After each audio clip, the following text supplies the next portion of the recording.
Ooh,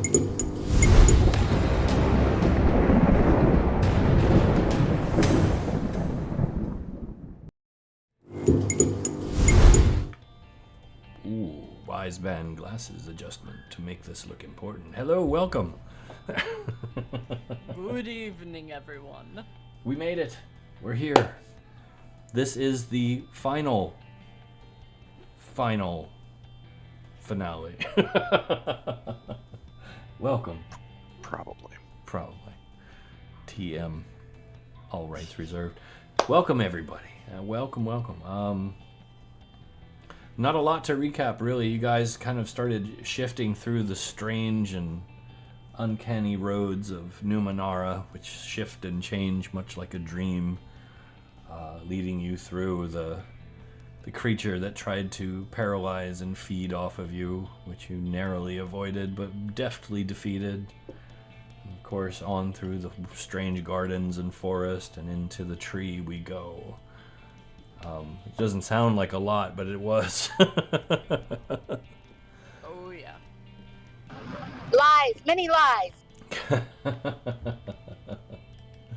But we made it. You made it. You survived all of that craziness. And we have arrived at the next step. You guys stepped through the portal in the tree, remember? Yes. Yes.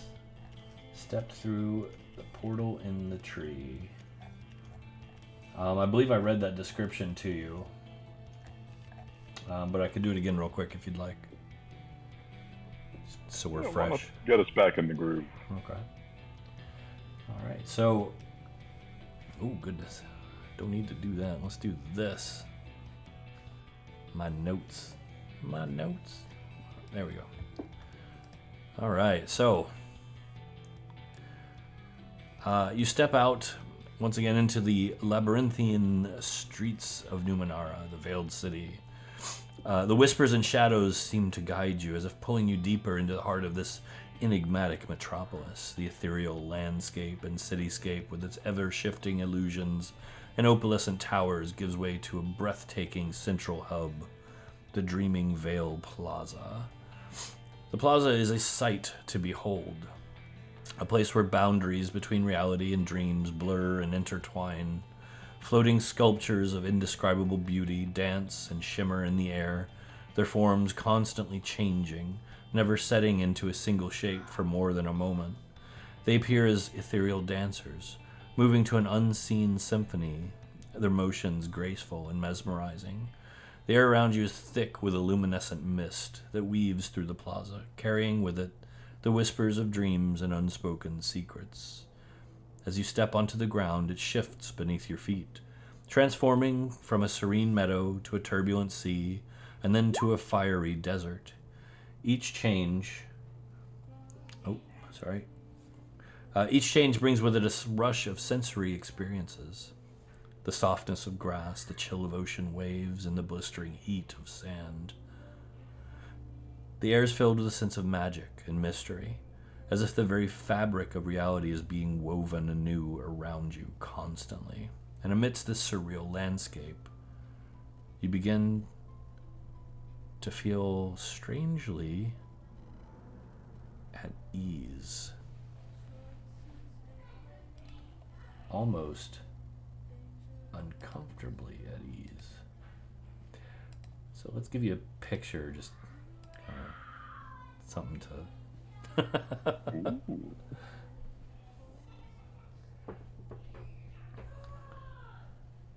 Oh, that's quite nice. It's an odd place. It shifts and changes and warps constantly all around you.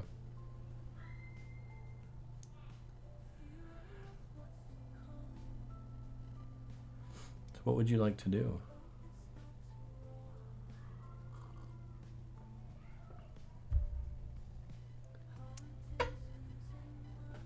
Saoirse is going to pull the crystal heart from Bodhi's citadel out, and she's going to hold it.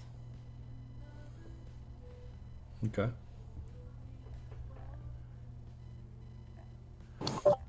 Uki doesn't like this feeling of feeling comfortable. She's used to anxiety all the time.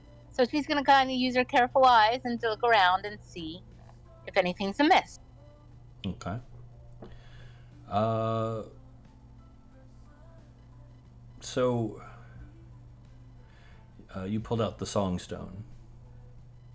Yeah. Seriously, okay. Is that what it is? Yeah, the Song Stone Okay. that you pulled from Bodhi's domain.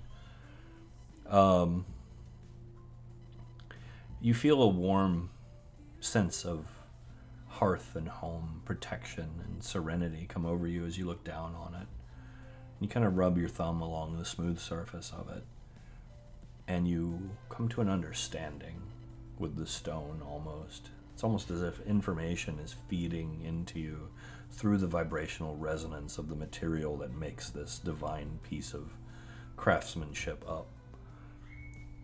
And you know within your mind that if you say Bodhi's name aloud while holding the stone aloft, it will grant you and your party members within a 30-foot radius a +5 to saving throws for 1 minute.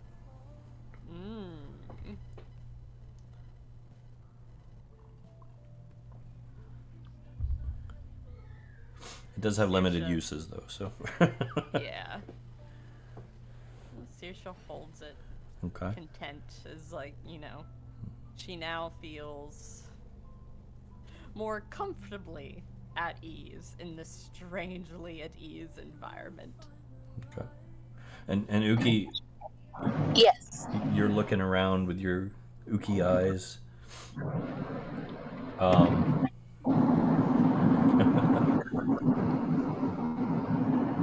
You don't really see anything right offhand, but like everything is moving and shifting and changing around you. So what about my weapons, both pit and the Emberlock rifle? Because I am attuned to these, basically next to my skin nearly. That and when there's void energy around, pit tends to kind of warm itself up. The Emberlock rifle, I would expect, because of what it's getting imbued with energy, might also have some sort of reaction, depending on what type of energy. Anything going on with my special weapons? No, strangely. You feel actually very removed from the void-bound dangers of the world below you or above you. Can't really say for sure. It changes from moment to moment, but... Great. So she's just hiding while the world burns around her? Don't like this feeling. I'm used to being on alert.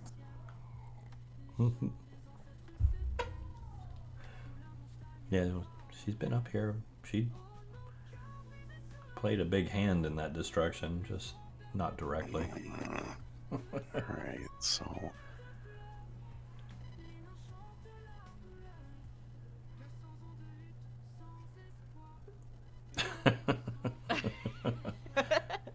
Quit asking me to be in touch with my feelings. I want anxiety, it's just, I can't handle this comfort. I'm used to living outside my comfort zone when it comes to the dust and the noise and everything else. And okay. So you're... being in Stonebridge. Okay. And, so you're kind of struggling with this feeling of being at ease as you're getting angry at the realization of what happened, and Saoirse's kind of lost in a moment of reverie with the Songstone. Wilhelm, your spirit senses begin to tingle slightly, and you could swear in the distance, amidst the shimmering luminescent mist, you see a figure, a large, lumbering figure, moving slowly. From this distance, it appears as if a burning bush is approaching, very far, far away. I would like to pull out the 2 items I have and just hold them, see if anything changes, like the burning bush. What items did you have? Sorry. I have the Bowl of Tears and the Spark of Life. Okay. That's interesting you have those two. Once again, the essences of divinity kind of, as you come to terms with what these are, they kind of flow through you and you gain an understanding of them. The bowl, provided it is not spilled or used up, will actually protect you. You have a feeling that should harm seek you out while holding this item, that it will create a barrier around you that will absorb a certain amount of damage. The spark, well, without getting poetic, the spark will actually heal all party members up to 100 hit points of damage total, and then it will burn out. But that is a heal that can be used repeatedly until you heal a total of 100 points of damage. Now, It does not change anything with the bush, though. okay. We'll come back to the bush in a moment. What bush? You don't really see a bush. I know I don't. True sight. There's nothing there. I'm not saying anything about the bush right now, but I'll talk about the bush in a second. Point, if I can get clarification Okay. about the item, particularly the spark.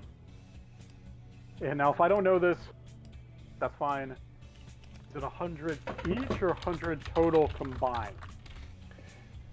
Total combined. Okay. And when you say burn out, does that mean that item is gone? Yeah, just like Okay. when the bowl absorbs a certain amount of damage, it is gone. Like, it's no longer a godly item, so if we do need all of them and I use the full 100, it's now useless to whoever I'm giving it to. Yes. But it is there to be used should you need to.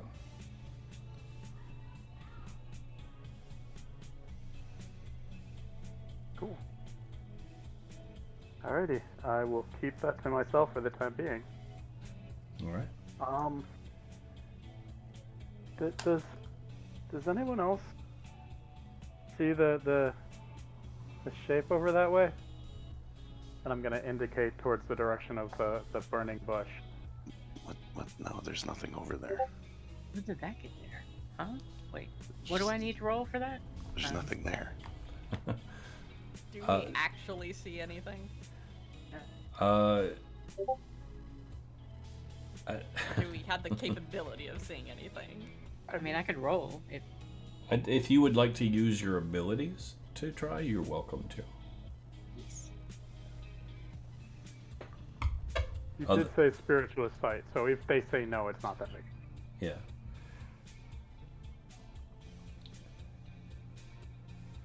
Saoirse will pipe up and say, No, I don't really see anything.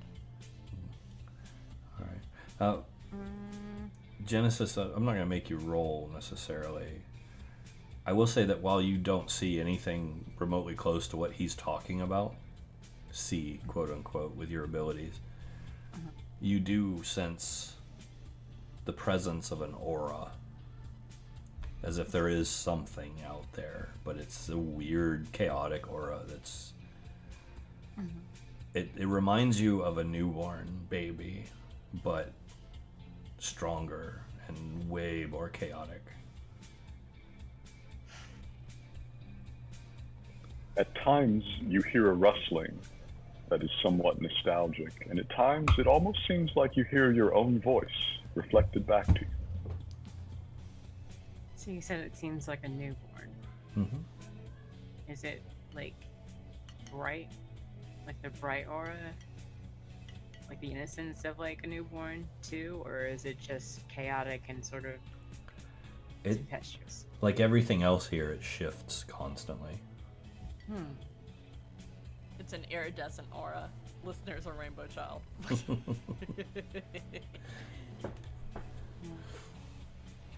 The burning bush is getting closer. Going Closer, to- closer still. I will approach slowly Okay. and Wilhelm. move towards Hey. the burning bush. Stay on the path. Staying on the path. Stay on the path. You don't know where you end up if you get off the paved. Detroit. Is this aura like anchored in any way to where it is, or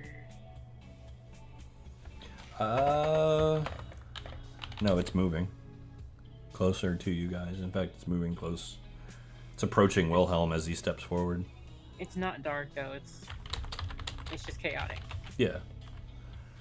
Like, you don't get any sense of malice or evil or ill intent from it. Just curiosity, probably more than anything.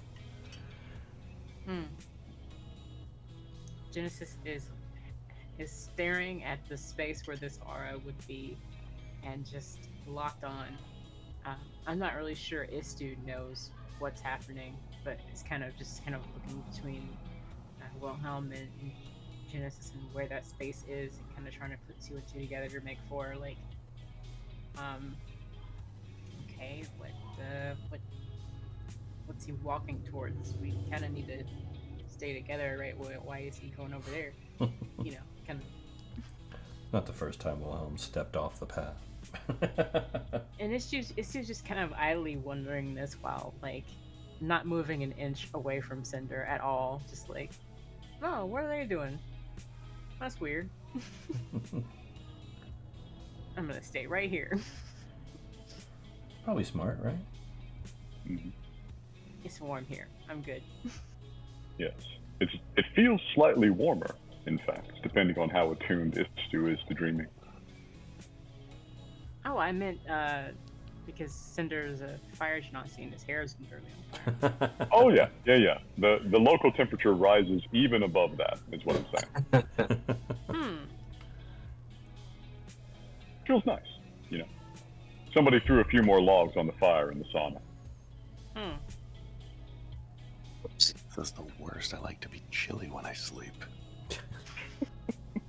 You guys are sleeping? Not sure how much this counts. Cinder is so comfortable. It's like, oh, so. But Wilhelm. So, as he gets closer, you can see that the fire is not actually burning the bush, and the bush bears a very strong resemblance to your friend. Not a perfect one. The coloration is a little different. It's a little less green and a little, well, stranger. You see some whites, you see some reds, you see some blues in there. You also see that this creature, possibly your friend, is matching the shifting and changeable nature of this place. And what was the face of an Ogham tends to morph and shift. In a moment, you see Saoirse, you see Genesis, you see Az, you see Uki, you see yourself staring back at you, very contented.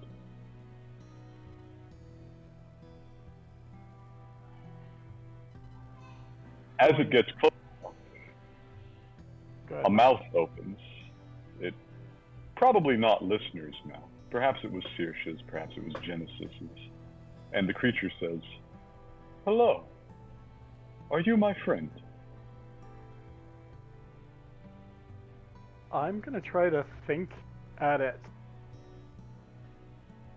If this is based on listener, I'm gonna go for telepathy and see if it opens the door, because obviously Wilhelm can't. Fair I'm just enough. gonna try to think of a warm hug. You do this, you reach out in the manner that you're accustomed to, in a way that usually prompts listener to open the door. A knocking.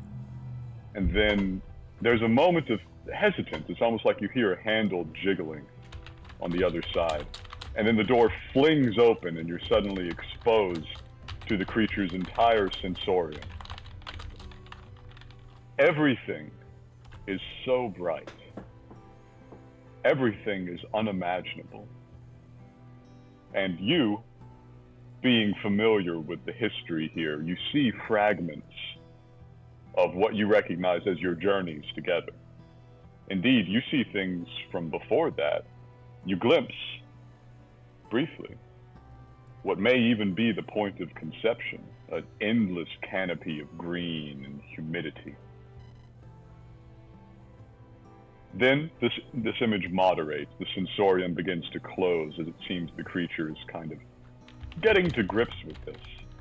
And you hear, in your mind, in the way that you know, oh, I didn't know I could do that.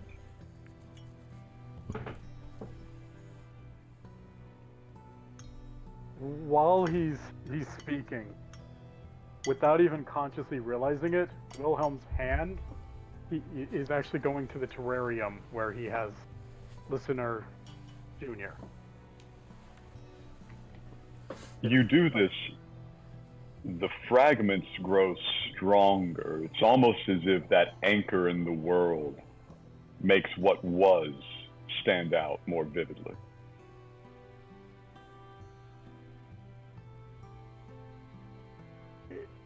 You feel like happiness and joy coming at you because he knows that Listener doesn't get words as much as he gets ideas.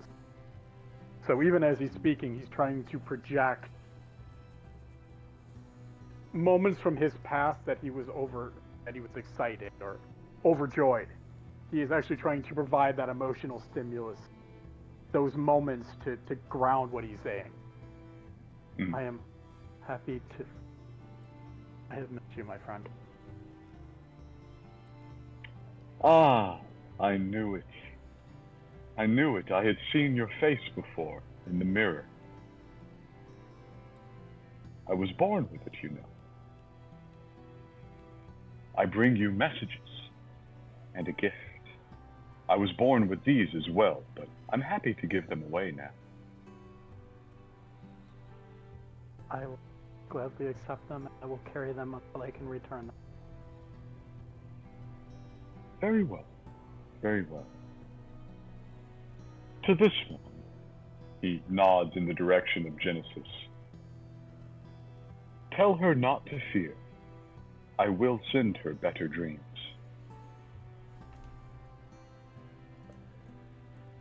To this one. Go on. To Genesis? Yes.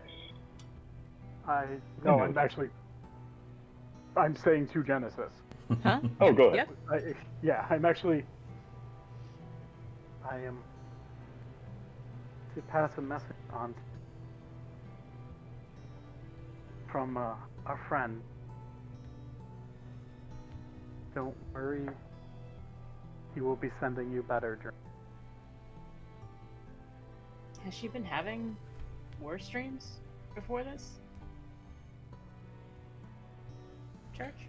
I mean, she probably hasn't had very good dreams for quite some time. Listener recalls the sort of fragments of Genesis's memory that he was exposed to over the couple years.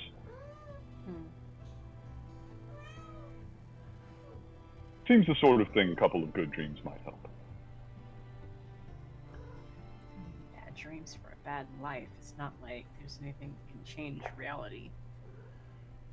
These were no nightmares. They were memories of the past. I don't know what aura and what sentience would imagine that it can change things in that way. Just because this place shifts doesn't mean that my past does. Well, this is a young, reborn, naive listener, so it kind of makes sense. I think she's saying that in character. Yeah. Oh, gotcha. I really don't. So,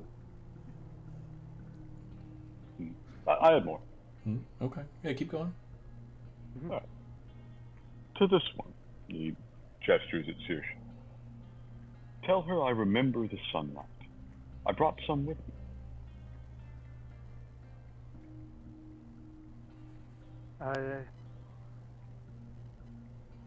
Kirsha, Yes. I was told to tell you that listener remembers the sunlight brought some with him. Saoirse smiles really wide and starts to tear up.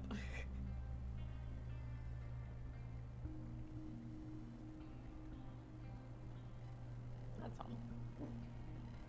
To this one, gesturing at Az now. Tell him the dreams of his people live here still, and when they are ready, they will be waiting to be dreamt again.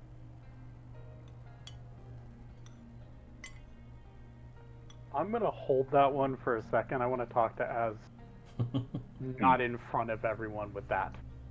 That one, I'll tell Az, but I'm gonna do it when it's more so that Az gets that private. Sure. To this one, this time to Uki. Tell her I will continue the search. Not all who are lost are dead, and not all of the dead are lost forever.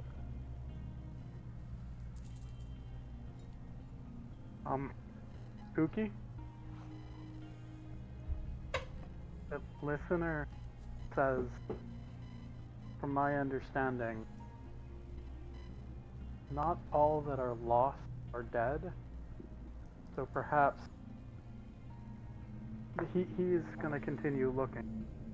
But my suspicion is that perhaps Kaz has not passed. And that he will try to find him through the dream.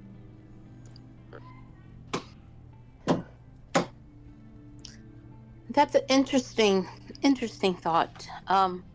I just, I've come not to trust many of these entities that we've come across. So I don't know. You may call me more skeptical. I have seen a lot of things I would never have believed before my eye, but still, after all of the trickery, I wonder. I truly fear that our beloved companion, our most trusted, one of my brethren, by blood of battle, that Kaz is perhaps lost to us. I don't know.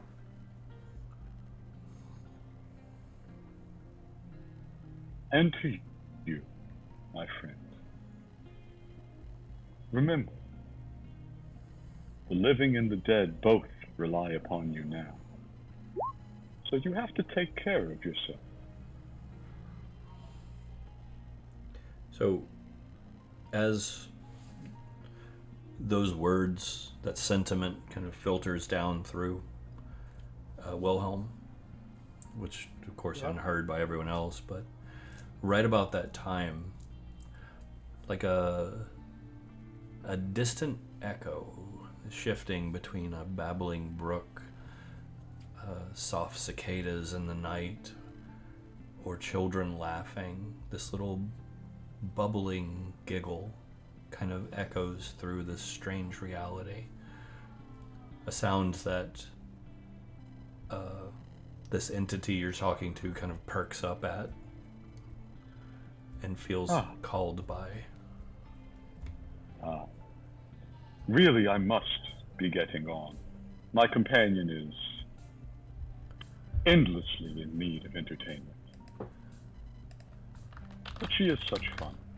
Here, before I go, please, take this.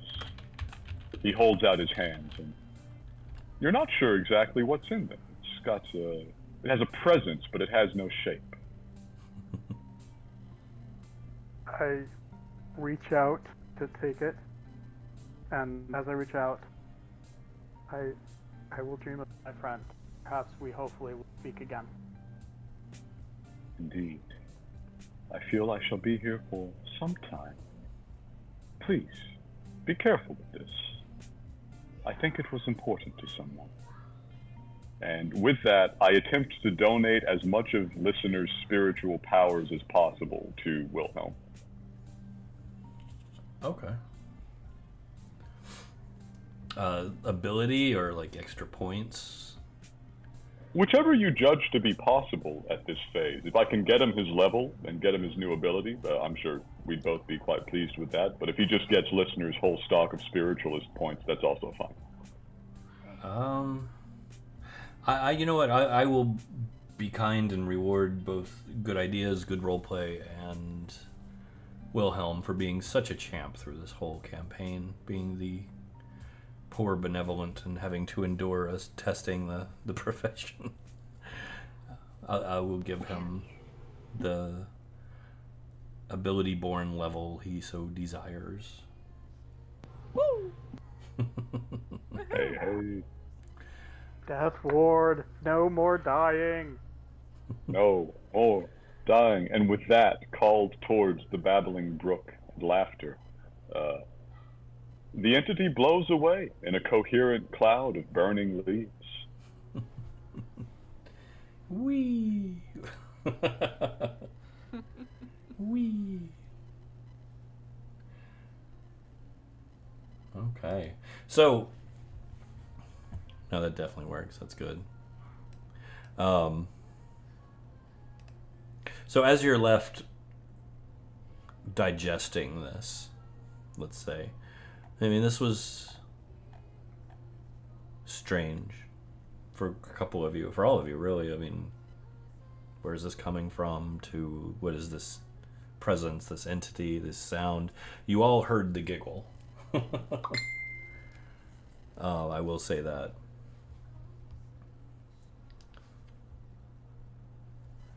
Of course, I'll give anyone a chance to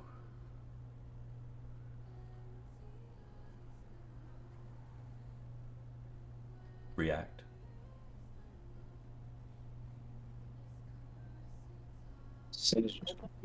Oh, good.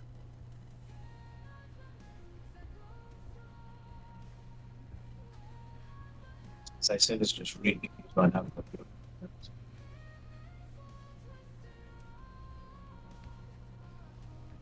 Say that again, Sen. You broke up there. Yeah, he's just acting confused, like trying to figure out what the hell's going on. Yeah.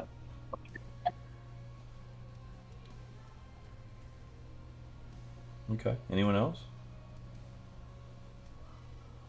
Huh? Wilhelm would like. Oh, No, just trying to find the path forward. Bryn's ears will perk up and she'll say, reminds me of the girl we encountered. Wilhelm laughs. That's just soft, but not quite a giggle, but he laughs too. Like he's almost in on the joke.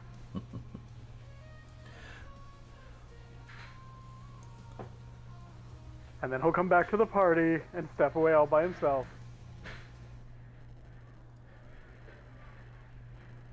Gotta have a little. So, I'm assuming, is everyone beginning to move, trying to, as was said, find the path in this shifting, strange place? Okay. Don't have to, I was just asking. Yeah, as much as we can, I think, you know? Okay. There does seem to be a path, even though it shifts and changes constantly. At no point do you look down and find yourself not on a directive approach to something. You're just not sure where you're going. I don't know where it goes, but I know I'm supposed to be on this path. That's the spirit. Just for some reason, it feels like I need to go this way. So I'll lead the way with my Litternath out for perceptiveness. Okay. And let's go see if we can find my aunt's house. All right. So as I said, the landscape around you is in just constant flux. serene and sunlit meadows to nightmarish visions of twisted forests to barren wastelands to metropolis settings. And steady, you are on the path, whether it be an alleyway, a dog trail through the woods, or stone road, anything. It shifts constantly. The shifting scenery is disorienting, as I'm sure you can imagine, just because it's just this constant, relentless assault on your senses.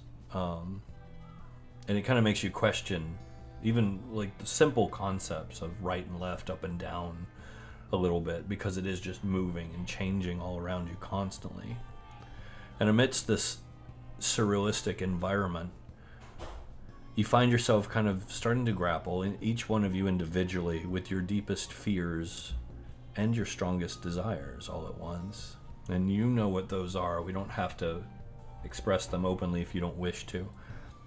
But the echoes of your own pasts weave through the air all around you like ghostly apparitions.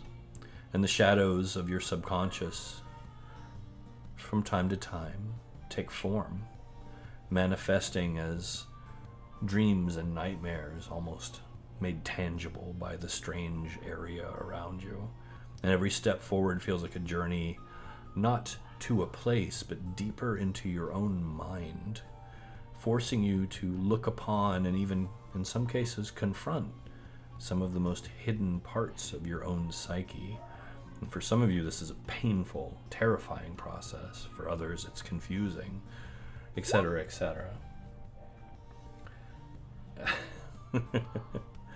And as you press on,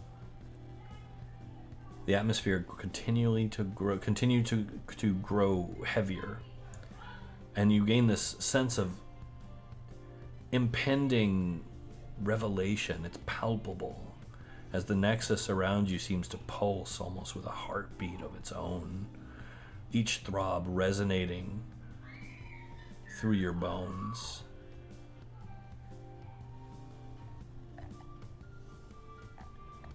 And then, amidst this surreal landscape, you begin to notice a recurring presence. In every reflection, statue face, shadow, at the edge of your perception, you keep seeing a figure appear, taunting you with gesture and expression. And as you go deeper, the familiarity begins to wear on you, and you start to recognize the face, and more importantly, the piercing yellow eyes of Elishadara, the Elysial Mistress, whom you remember as the mesmerizing enigma crafted by the unseen hands of the secret goddess herself. As before, she remains a vision of ethereal beauty, an enigmatic allure, and her visage is dominated by those large, luminous eyes that flicker with a dull greenish-yellow hue, hinting at ancient wisdom and untold secrets. Set into the face of a delicate, pale woman, skin almost translucent, which contrasts starkly with her dark, disheveled hair that cascades down around her shoulders in wild, untamed waves.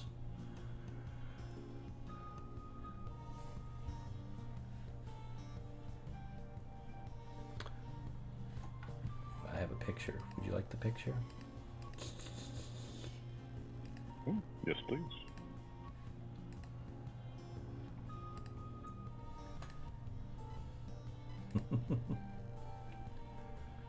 Yes. Her taunting is relentless and insipid, like a cat playing with a wounded mouse before it gets bored enough to finally kill it. She peers in every reflection now, her eyes boring into yours from the surface of still pools and mirrored sculptures. Statues of forgotten heroes and ancient deities morph into her likeness, their faces twisted into mocking smiles. Shadows lengthen and twist, forming her silhouette, always just at the edge of your vision, disappearing the moment you turn to face them. From time to time, her voice, that soft, melodious tone echoes in your mind, filling it with doubts and fears. You think you can navigate the secrets of Numenera, she whispers, her tone both mocking and alluring. You are but children, lost in a world of secrets. Every step you take brings you closer to your doom. Good. That means we're going the right direction. I see through your secrets, cousin. They always bother you the closer you get, you know? This is generally kind of how it works, isn't it? Oh, by the way, Elowen, have you met Ilishadara? She looks very confused and a little scared. Yeah, she's apparently one of our hidden cousins.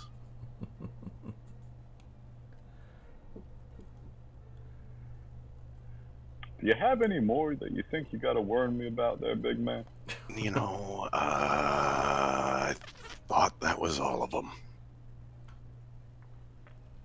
Just checking it. You know, if there were more of us, I wouldn't have thought that taking over and, like, you know, righting the whole world was my sole responsibility. So, you know, Cousin Elowen was a bit of a shock. It's fair. Are you guys, do you want to continue on? You want to do anything here?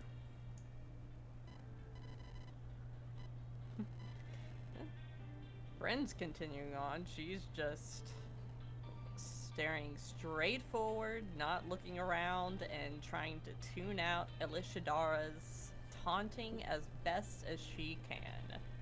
Okay. Anybody else doing anything different? Just so I know. No? No, but I feel like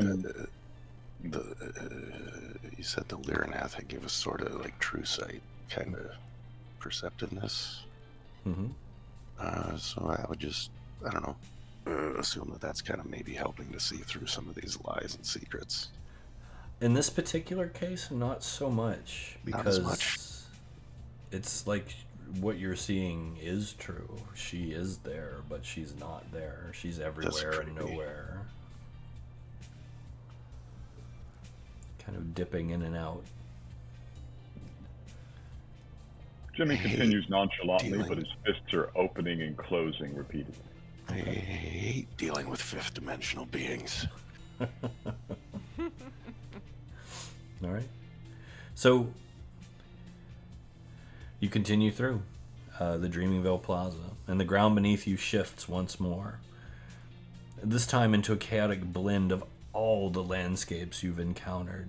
The serenity of the meadow, the turbulence of the sea, the heat of the desert, all colliding at the same time, creating a disorienting and overwhelming environment that just constantly assaults all of your senses.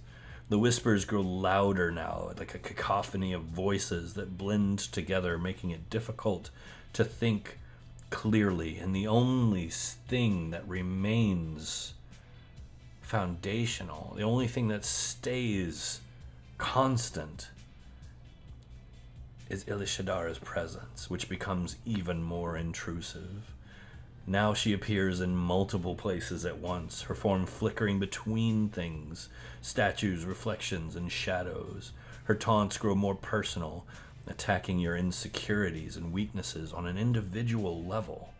All at once. Look at you, so lost and afraid, she sneers.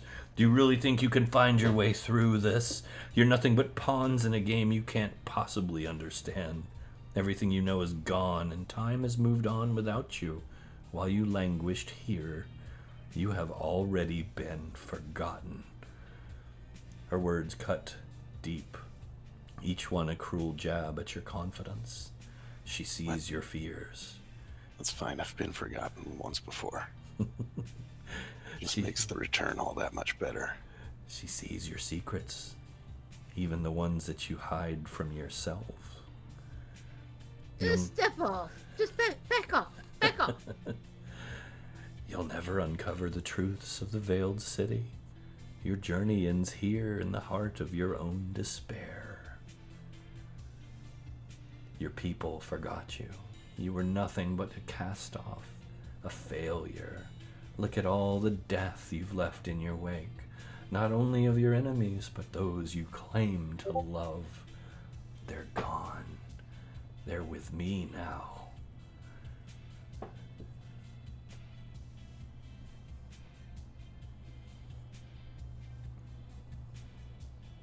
Can I make a perception check, Church? What would you like to figure out? Jimmy suspects that this is a work. This is a kind of defensive measure to obscure the path that we are on as we travel. I would like to try and see beyond it, to see beyond the blur at the road we are walking. Okay.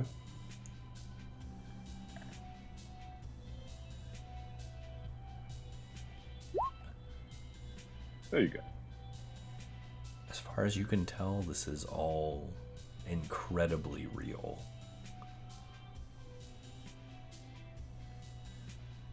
You see nothing beyond the blur.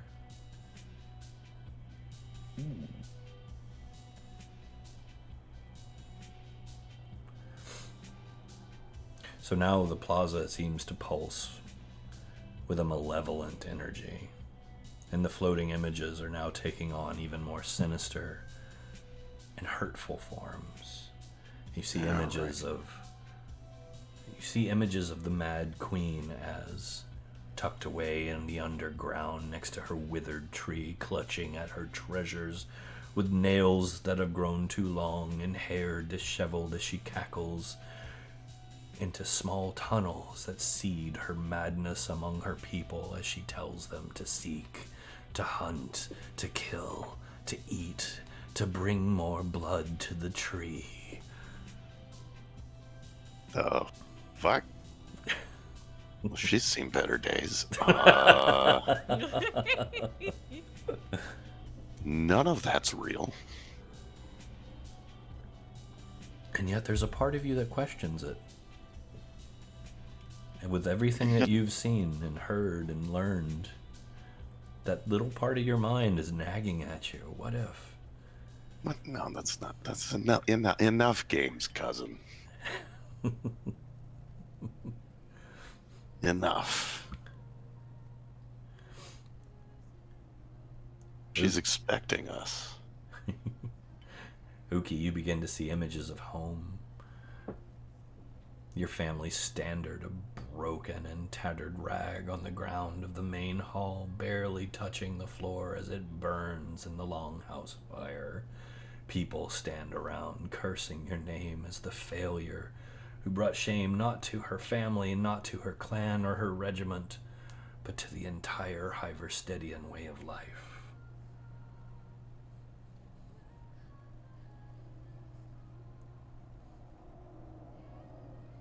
I've really of you so-called entity spirits with Well, your trickery.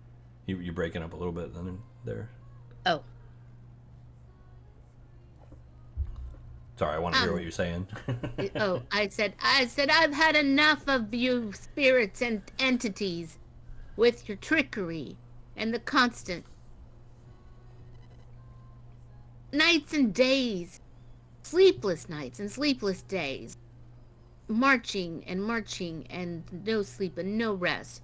You think you can break me? If the elements and the physics and being left from my family, you think you can break me? Find someone weaker. Ooh, I like that. Genesis. Yep. Your senses peel back and you can see. As only you can see, but you see around you home. You see the temple. You see the one who owns the temple. Nope. You see every life that you've touched corrupted by your presence and brought down into the dust that you thought you left behind as they languish in the pain of the mistakes that you caused, in the hurt that your presence left behind, in the way that your mind manipulated and tormented people into doing your bidding with the false notion that it was free will. You knew all along that it wasn't, that it was you in control. It was you pushing those buttons and pulling those strings because you liked the power.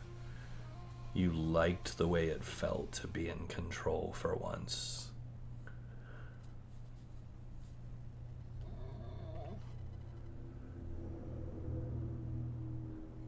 Wait a second.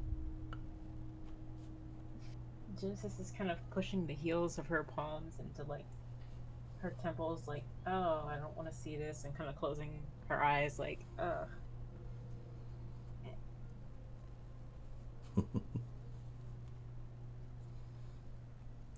All good.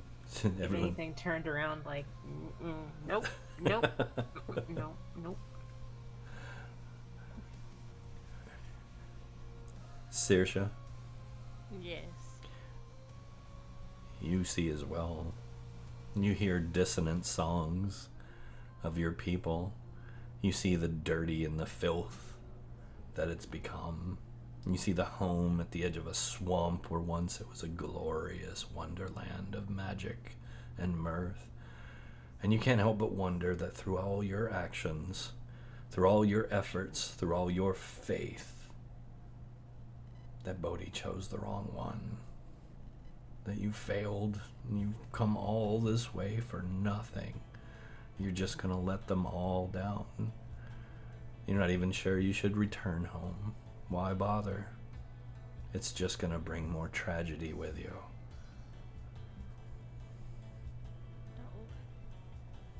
No, I can't. I've come so far. I've come too far to give up. He makes no mistakes. I'm supposed to be here. I'm supposed to be here. I witnessed a somnambulous prophecy for a reason. I refuse to give up now. I can't. I have to do this for my people. For the world. I can do this. I can. I know I can. I will bring hope. As much as I can bring hope. And she is hugging the songstone as she says this, and tears are rolling down her cheeks. Okay. Good. That's real good. Jimmy? Yo. This is nothing new for you, is it? You've been playing the long con since the moment you touched down in Sigil. Anything you could do to turn things in your favor, no matter who you manipulated, no matter who you broke, who you stole from, robbed, killed, doesn't bother you. It's just a man of your seed, the man of your leather, the man of your steel. You didn't do it for any altruistic purpose. Lord, no. You just didn't know what else to do. You're just as lost as the rest of them, pretending to lead, pretending to drive them on, and pretending like you might get some of them home, but you know better. You know where this ends.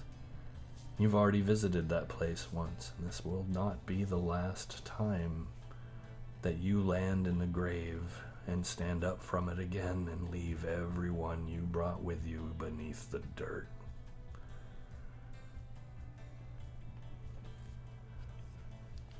He looks down, but he does keep walking.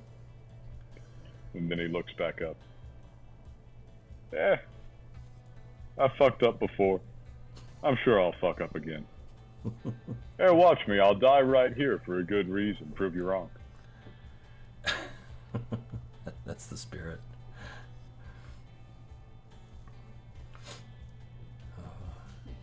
Cinder. Oh, Cinder. You took an oath. You took a valiant, mighty oath. But it was never true, was it? Can't serve two masters. And now you're bucking at a third. Maybe even a fourth. What are you even doing here? Sword for hire, just a mercenary with a shiny title and a creative little con to sell yourself. I mean, let's be honest. You're just a thief when it comes down to it. Taking money and spilling blood. You end up with everything and leave nothing behind you. What are you even doing here? At best, you end up dead. At worst, you affect the fates of an entire population, of an entire world you didn't even know was here. You should probably turn around and just give up.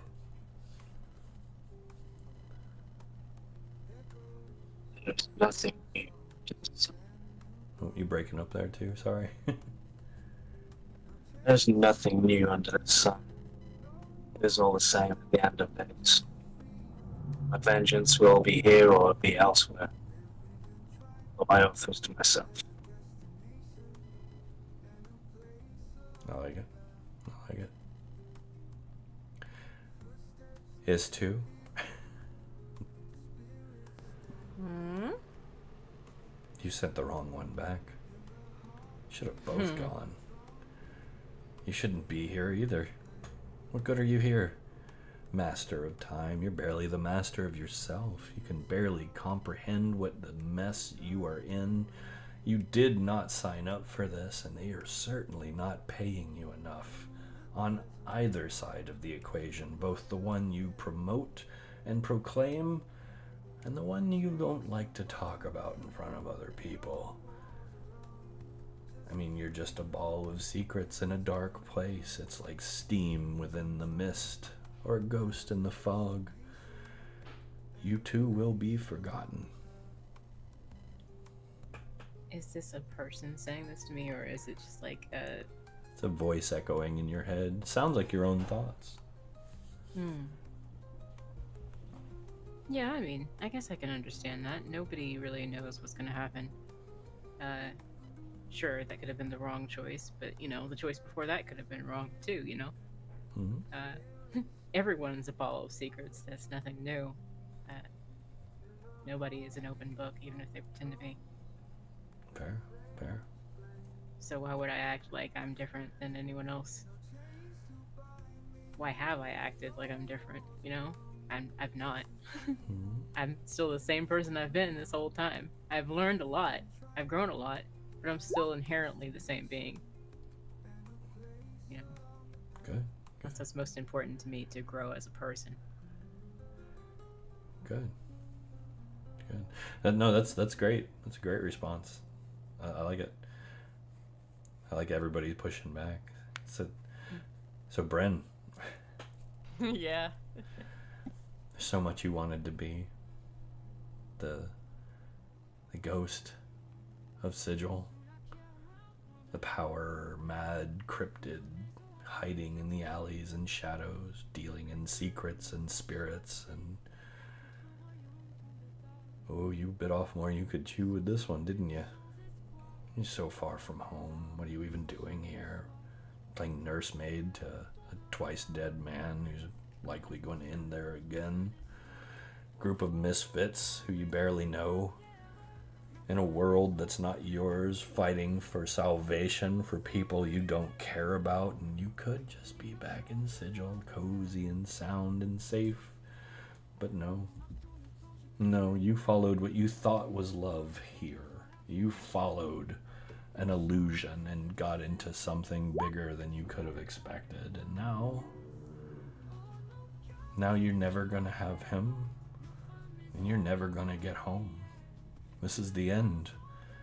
And your story, your legacy, will never be told. It'll be lost here in these mists, and you will never be remembered for who you were. I've lived and made my way through 3 different worlds. Born in the Feywild, spent a childhood in Eberron, and my formative years in Sigil. I have remade myself countless times, and I've been abandoned by more people that I thought that I cared about that I can count. All of those times, I've remade myself and continued living.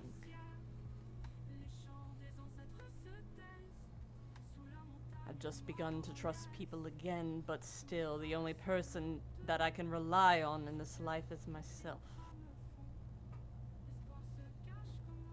If this journey proves that to me once more, I will survive. I'm the daughter of an archfey, and I'm coming into my mother's power as I continue to live and go day by day. I am powerful, and people will know the power of the ghost. Good. I like that everyone is pushing against these intrusive thoughts. So, Friends dealt with many of them. Oh yeah, no, that's great. This is great. And the voices continue to echo in your mind, growing louder and more insistent. You are nothing. Your struggles are meaningless. You will fail. So on and so forth. Each of you, and I did that one by one to kind of give an impression of some individuality for each one of your experiences. And in the moment of this overwhelming sensory assault, you each kind of realize the only way to overcome through your defiance, the only way to overcome Ilishadara's taunting and the chaotic illusions of the Dreaming Vale Plaza is to confront the source of the power. And while the path ahead may be uncertain, one that none of you may yet return from, it is still the path you must take if you are to uncover the true secret of Numenera and the veiled architect, Idola. So you do press on. And through the shifting mists and changing landscapes, that familiar figure appears before you like a shimmering mirage. Ilishadara, the Elysial mistress, materializes before you, a presence both ethereal and unsettling as her form flickers at the edges, as though she is not entirely there, more like a phantom caught between two worlds. Those bright yellowish eyes lock onto yours, piercing through the haze with a gaze that seems to see right into your soul. She stands in silence for a moment, her eyes the only stable point in the constantly changing environment, before she speaks. Beyond the blur of reality ahead, she intones, her voice a haunting melody that reverberates through your mind. You shall find what you seek, but in doing so, you will learn the meaning of regret. Her words hang in the air, laden with this ominous weight. The landscape around you shivers and shifts, and the ethereal beauty of her form fade into the surrounding mist. Yet, her eyes remain, those piercing yellow orbs lingering as the last vestige of her presence, glowing with a cruel, mocking light. And as that final mocking laugh echoes faintly in your ears, just as her form fades completely from view, leaving you alone in the pulsating heart of the Nexus, the mists swirl around you once more, the dreamlike and nightmarish visions resuming their relentless dance. And you are left with the knowledge that the path ahead will not bring just answers, but instead the heavy burden of truth and the potential for profound regret. And with her dire warning, Ilishadara vanishes, leaving you to face the untamed reaches of consciousness that lie before you.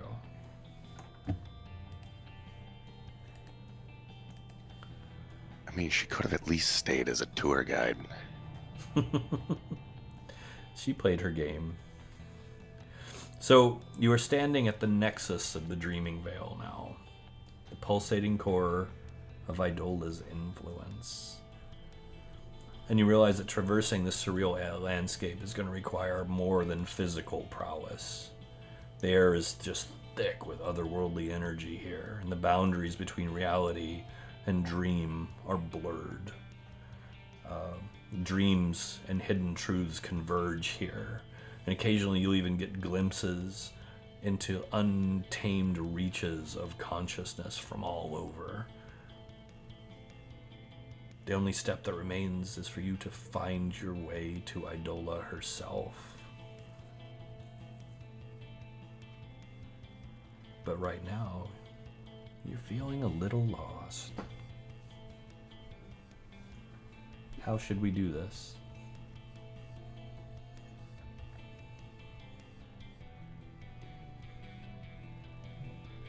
Well, I mean, how do you find your way in a dream? You just sort of let your feet carry you.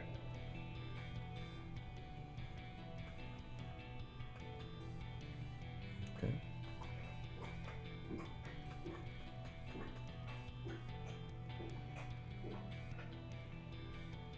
Yep, I second that. I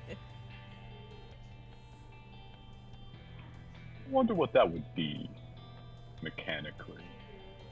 Insight, perhaps? Well, How are does you? one tune in to the nature of a rite? Well, tell me, are you doing this individually? Are you stepping forward and trying to use insight? Because in this particular case, I'm going to leave whatever mechanics you try to use in your hand. You tell me what you want to do, and I will facilitate. Okay, that's fair. You are in a realm of boundless and endless possibility.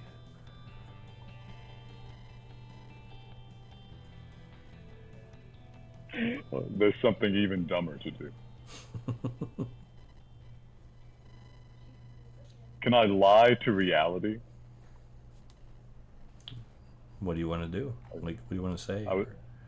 I would like to deceive the nexus of the Dreaming Veil. Obviously, I'm already there.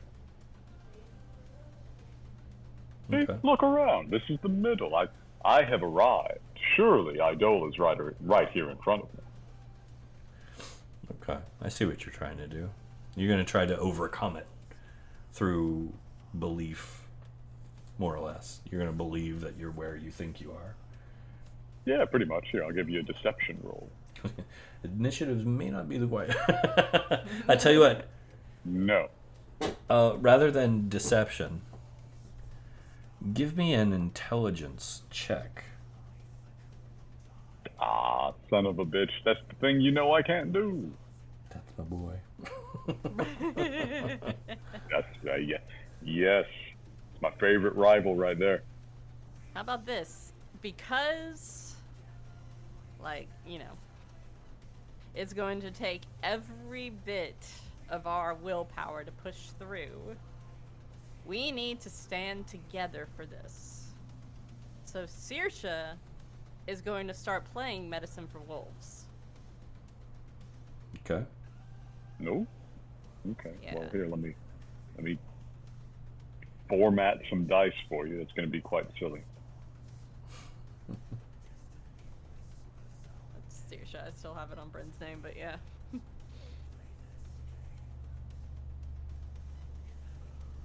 Raw int check. Yes, please. Well, I guess it would be as a 25 now, though. So yeah, you got this. I counted 7. for it. Yeah. And initiative. It 26. keeps doing that. 26.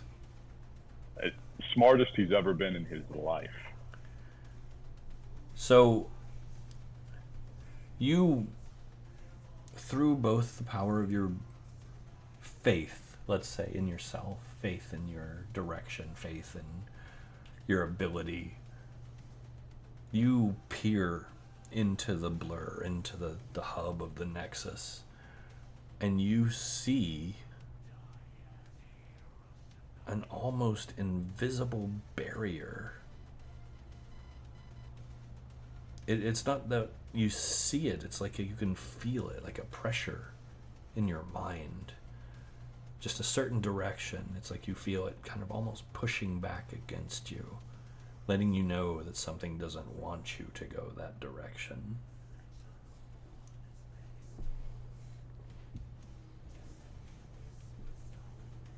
Oh, no, you don't. You tell me I need to stay out. You know I need in there right away.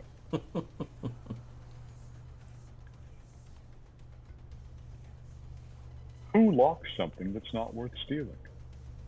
Is Jimmy saying this out loud? Yeah.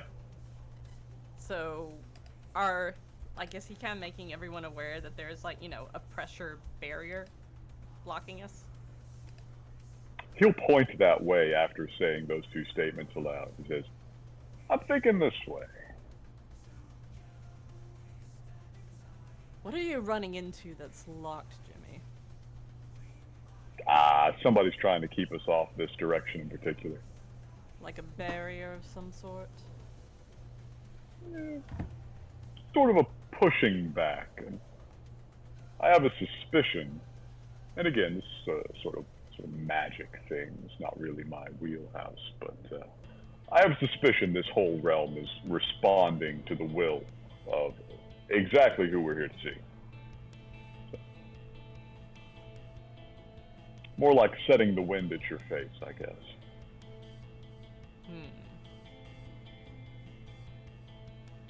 I was about to say, if it was anything like the citadels that we've entered into, maybe if we combine all of the gods' keys that we have.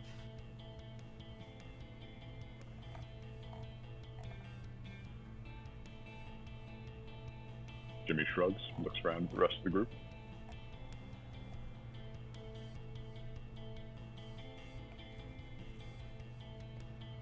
Whatever we do, we need to do it together. Anyone? What? We have to make a collective push as one. We have the strength combined. And I can make sure of that with my music.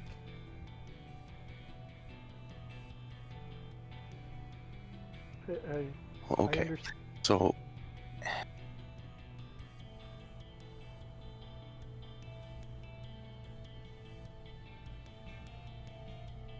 Go ahead, man.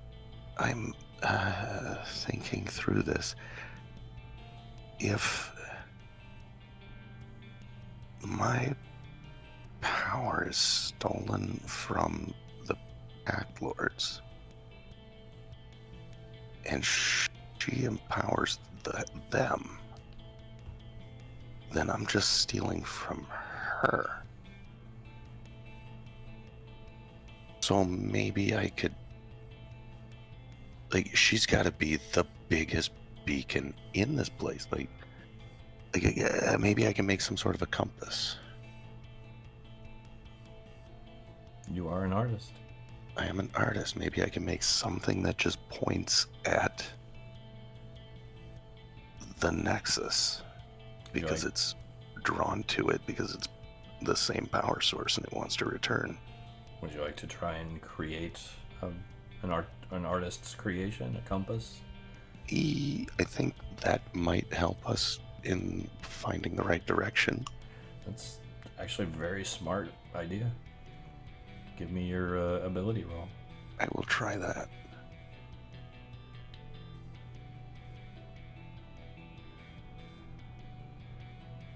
Okay.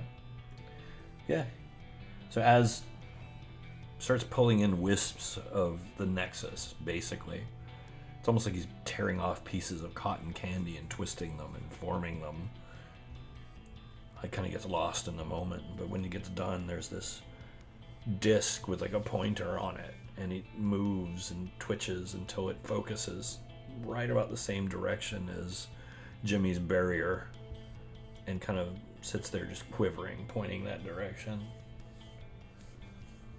And then it, as you're looking at your creation, you notice it has a face on it. An almost cartoonish, strange little face. And it's scowling at you.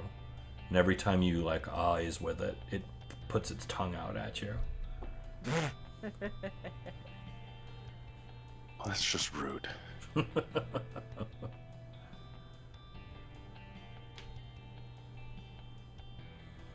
think it's that way. You hear your compass go, nope. Nope, you're wrong. Oh, it's a lying compass. That definitely means it's that way. Rude.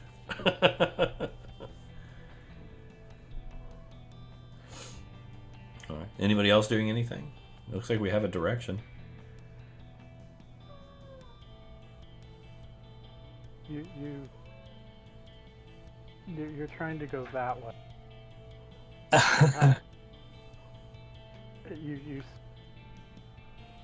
perhaps helping push together, or perhaps, with all due respect, perhaps you're not the one to push. There's someone slightly more suited to it. Are you saying you want to synchronize and push together? Wilhelm? Saoirse nods vigorously because that's what she's saying. We push together. Okay. Is that an agreed upon plan?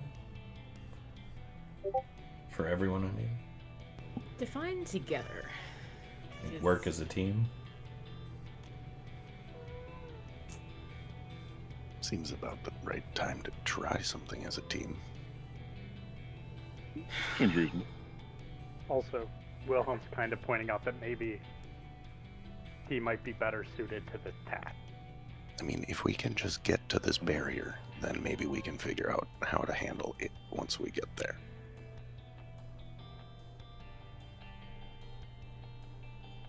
Getting to the barrier. Getting through it. Well, once we get to it, we can figure out how to get through it. It's like physically blocking our path, or As much as anything here is physical. we perceive it to be like in the physical realm blocking us. Each one of you is perceiving things completely different from the other. And even that perception shifts and changes constantly. So is this more of a metaphorical push, or Well, you'll have to try and see. I'm just trying to understand what situation we're being faced with in terms that I can actually use my brain to know. Like Finding a because I don't- well, they found the direction and they found a barrier. So now it's getting through the barrier, but the barrier is presenting itself as a unique obstacle for each one of you. But that obstacle for each one of you is affecting everyone. So Wilhelm actually, I'll give you that bone. He's hit the nail on the head, more or less. You have to overcome the obstacle for each of you in order for any of you to get through. So we don't necessarily like lock arms and step forward. We would deal with what we see on our level. Mm-hmm. Okay. If that's what you want to do. As a group, I mean.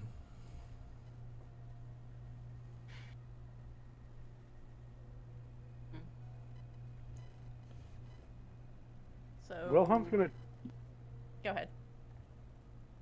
try. Okay. He's gonna try to break through because he wants to show it's possible. Because if he can do it, in theory, that should help everyone else do it too. Okay. So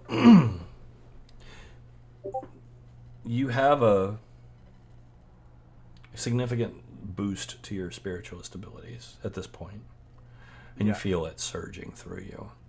And in your mind, the obstacle ahead of you, you could almost see it like this strange door ahead of you, very refined, very Bechtelite architectural door ahead of you. Right in the center of it is a large keyhole. And you feel like you could, with that new spectral power that you've inherited and your previous ability to, manifest what you need to unlock that door.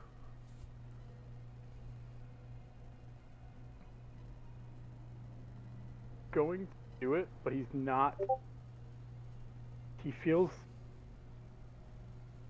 Wilhelm doesn't want to do it as Wilhelm would. This place is built for us. So, Wilhelm's natural normally he would go in, he'd unlock it, proper, go through. Mm-hmm. He is going to try to handle the situation in a way that is not Wilhelm, because that's not what this was built for. It was not built for him not to be Wilhelm. He is going to look at Az, he's going to look at Uki, and he's going to try to spiritually create a battering ram, and he's going to take the door down with a mind and a battering ram of pure spiritualist energy. All right. Excuse me. All right. So we're going to do this since you're stepping up first. Yes. You're using your spiritualist ability to do this, right? Yes. Okay. Let's do this. Let's give me a wisdom check.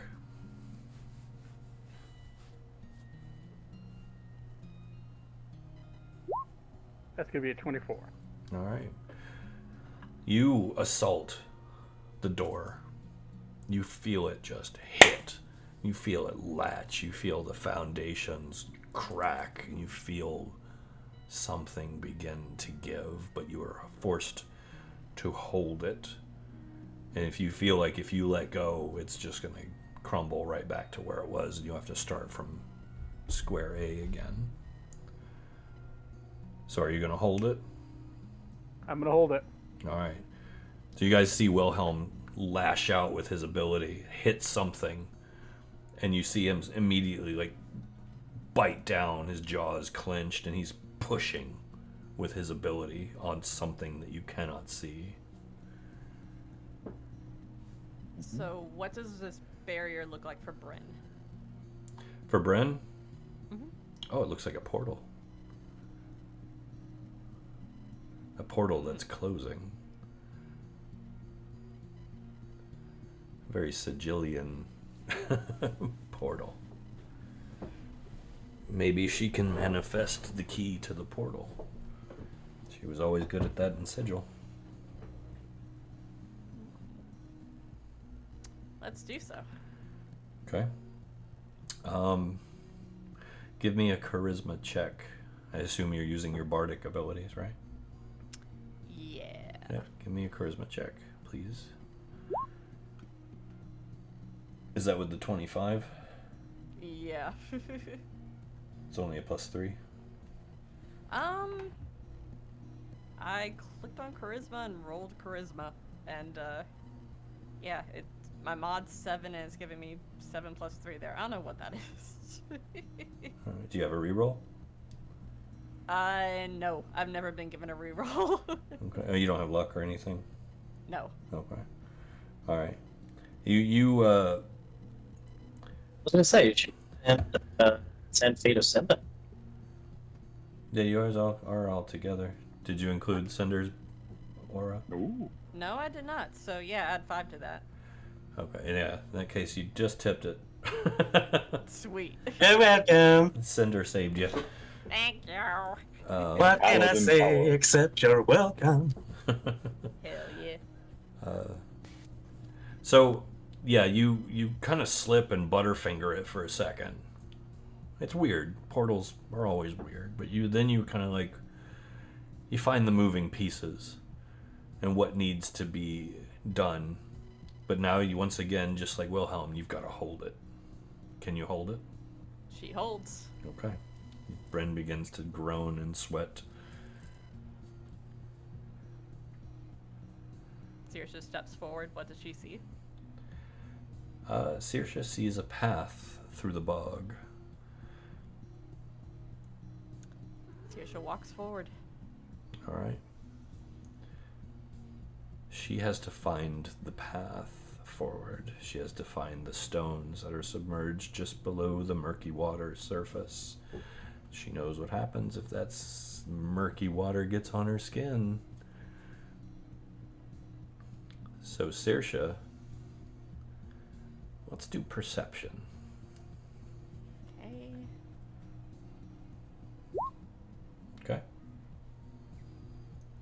You find the stone that will set the path forward, but you need to stay there amongst the murky waters, and so everyone else will know where to step. Does she stay? She stays. Okay. Anyone else?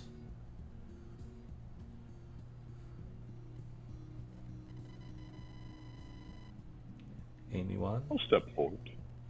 Okay. Show me what lies before me. Jimmy? You peer into the mist, and you see a large looming figure in the mist, feline in shape, and a hand reaches through the mist, which it almost looks like the palm of the hand is on backwards. It looks like it's offering to shake your hand.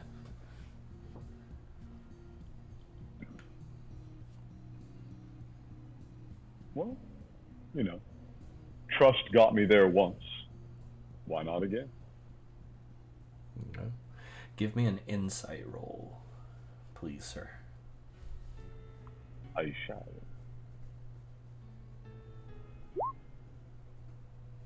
I may want to hit that one a second time. Although that is not with the any of the pluses, actually. That ought to be... Yeah. Let's see. That ought to be like 10 higher.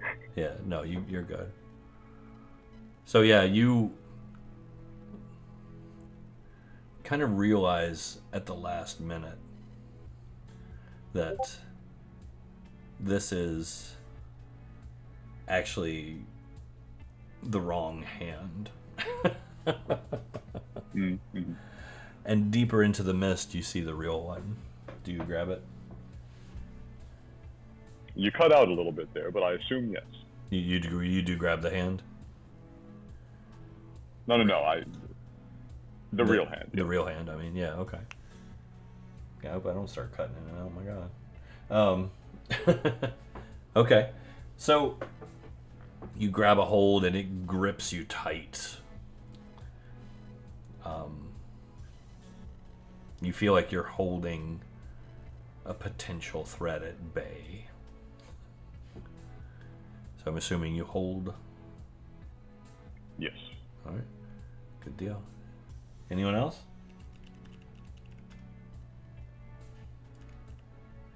Sounds like a tremendously terrible idea.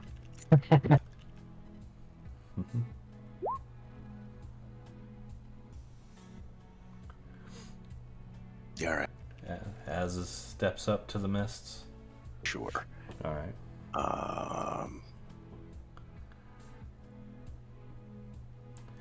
So as you step up to the mist, you see a face very, very familiar. A young progeny that you left behind. One that you've come to understand turned against her calling and her people and followed another path, a much darker path that you do not approve of. You see the face of what she was in the mists, looking at you.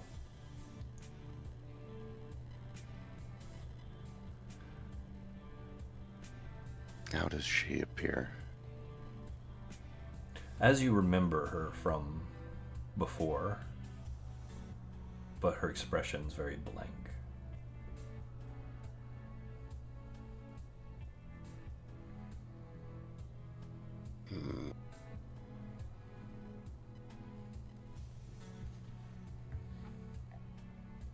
You're having a hard time reading her. It does seem very tough to read. Would you like to make an insight check? I would love to make an insight check. Okay. Go right ahead. I don't know if you're ready for this because, Jesus. Damn. Holy shit. I've got Dracana's cosmic insight. True. All right. So as you kind of peer through the mist for a second, you immediately get the impression that either she or this image of her is not seeking a fight, is not seeking an argument, it's seeking absolution, forgiveness. Well, good. That's what I deal in these days. As long as she's come to repent and atone for her sins, I can find use for her again in the future. She holds her arms out to you. I'll give her I'll grasp her forearm in a shake. She pulls in for a hug. Oh, all right. Yeah, I guess we're doing a hug then. You feel her arms wrapped tight around you, and you get the sense that you are holding her back from making a terrible decision.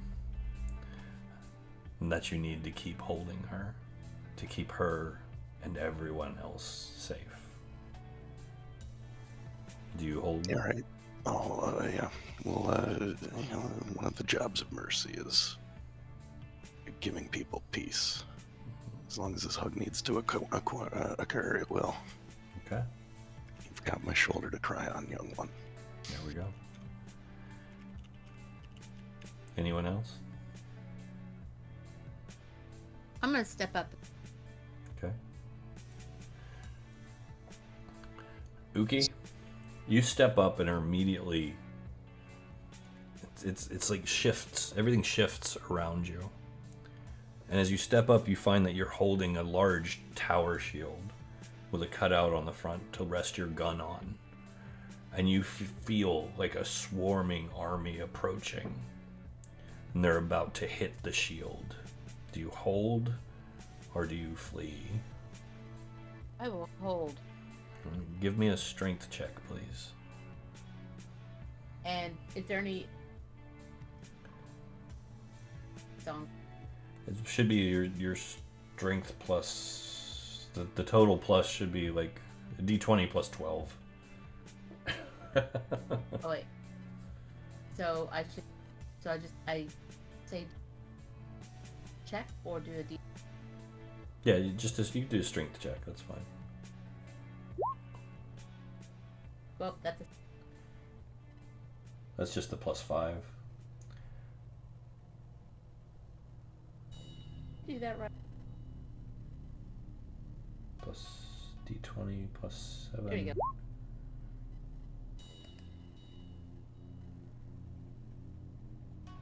Okay, yeah. Is that So right? you're missing some pluses in there, but that's fine. Okay. So that would You feel the hit on the shield, and like you dig your heels in, and anybody that can see Uki like sees her feet push back 3 or 4 inches as something hits, and she struggles holding it back, whatever it is. Wait a second. That strength only has +1. That should be +7. Yeah, Because of medicine I counted it in. oh thanks. She made it. I counted it in. Okay. Oh, okay. Cool. All right. So yeah, Uki, are you holding? You gonna stay holding? Yes. Okay, stay you're hold- turning back the tide. Yes, I'm turning that. All right. I'm not fleeing. Flee is not in my vocabulary. That's right. That's right. Mm-hmm. Retreat, I am your but shield, not so on flee. and so forth. That leaves Yeah, us- you don't find many fleas in cold temperatures. It's true. Arr. I think that's That just means- Is2 and Genesis left. You and guys Cinder. That's Cinder. and Cinder. That's right. That's right. Does anybody want to go? Cinder waits on Esther. Okay. Can we step forward together? Is2 and Genesis. And Cinder. Yeah, you'll still have an individual accounting, but yeah, you can. I would like to have us to step forward with Cinder then, and then Genesis will go last then. All right. People, I'm juggling. So we'll go through this. Is2, you step forward, and you see a very familiar ass. I got my Like pants on, dude. donkey, right? Like Yeah, like a donkey. okay. Almond Milk looks like they're about to bolt, though, and run into the danger ahead. Istu knows how important this creature is. Is Istu going to try and grab the lead before they do, or let the ass run free? You gotta work on your phrasing there, Keith, because I am conflicted. Okay, so we're gonna definitely grab the lead, I think. All right. Give me a dex check, please. Oh my god. Okay. +7, +5.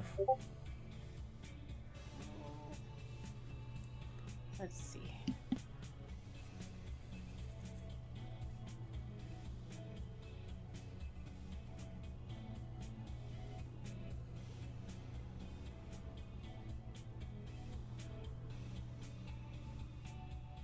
For some reason, I know where that is. That's right there. Okay. +12 to whatever this winds up being. Okay. 17 +12. Yeah. You're good. You managed to snatch the lead just before Almond Milk bolts, and you're struggling, but you're holding Almond Milk back from running off into danger. Genesis. You Cinder? ready? Oh, do you want Cinder to go first? Please? Yeah, I don't mind. All right. Cinder. Yeah. You see yourself, sword held aloft, and about to be slammed down on Istu's head, who remains completely unaware and very much distracted by whatever they're pulling on.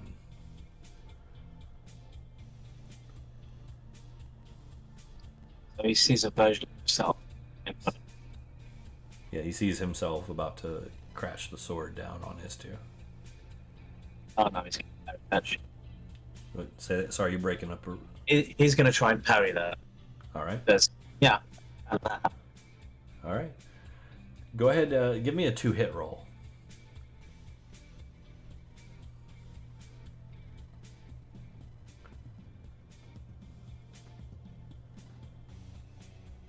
Okay. And that's with all the +7 total. Not sure about the +7. It's just his base attack. Then you should add some points. What are you using, strength or dex there? I think It's a strength. great sword strength. Strength. Okay. Yeah, so your So, strength like- should be 25 right now. Yeah, 7 mods. So Yeah, so That's the difference. that's fine. You if that's the case, you made it then. Actually, he's using his charisma attack, but well, still, it becomes a 7 charisma mod. Yeah, because I think it's only. see, that's a one. Nope. That's a 20. Yeah, you get a 17 to hit with So, the medicine for wolves up. yeah, so that would be more than enough. That- You're good. You're good. So that sword, your sword comes out, flies like over Istu's head and clings against your copy's sword, and you're struggling to just hold it, like you're having a contest of strength with this thing, trying to keep their sword up. Will you hold it? attempt. Yeah. All right. Saving the day. And that leaves Genesis. Are you ready? As ready as I'll ever be. Genesis. You stand there with all of your friends straining and pushing and waiting and in the middle of some fantasy that you cannot see. And you step forward and you see the mists begin to part. And you know that all you gotta do is reach in and open the way. Will you do it? Yes. Okay. Using your hands. Oh, come on. Hand seems so pedestrian. Using your abilities? Yes. All right, give me an ability roll, please.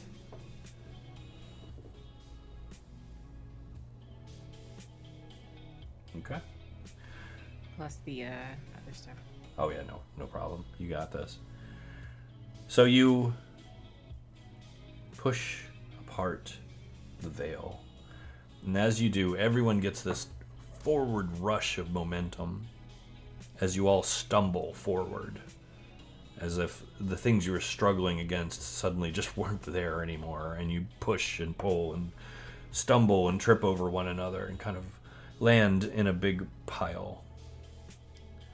And as you tumble forward, the ever-shifting chaos of the Dreaming Veil Nexus, the landscape blurs around you once more, this kaleidoscope of dreams and nightmares melding into a dizzying maelstrom for a moment. The air thickens and the whispers intensify, wrapping around your mind like icy tendrils. Each step stumbling forward feels heavier, each breath more labored, as if reality itself is pushing against your progress. And then, just as abruptly, the chaos parts, and you find yourselves standing side by side on solid ground once more. The sudden transition is very jarring and leaves you disoriented and reeling. And before you looms a massive, imposing structure, Idola's spire.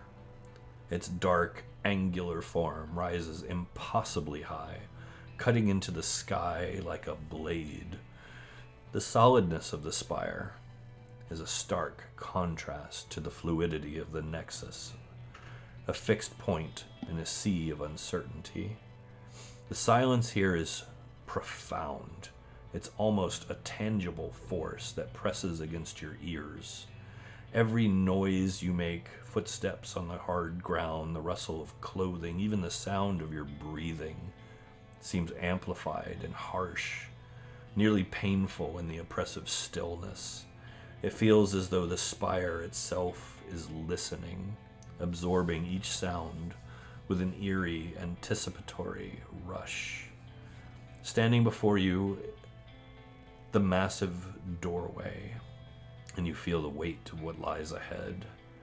The door is intricately carved with symbols and seams that seem to shift and move as you look at them. A final reminder of the illusions you have left behind. Before you can enter or move or react, Elowen steps forward, her expression a mixture of determination and fear. Elowen, the young daughter of Volri, pauses, her eyes reflecting the gravity of the moment, and she turns to face you, her voice trembling slightly as she begins to speak. This is it.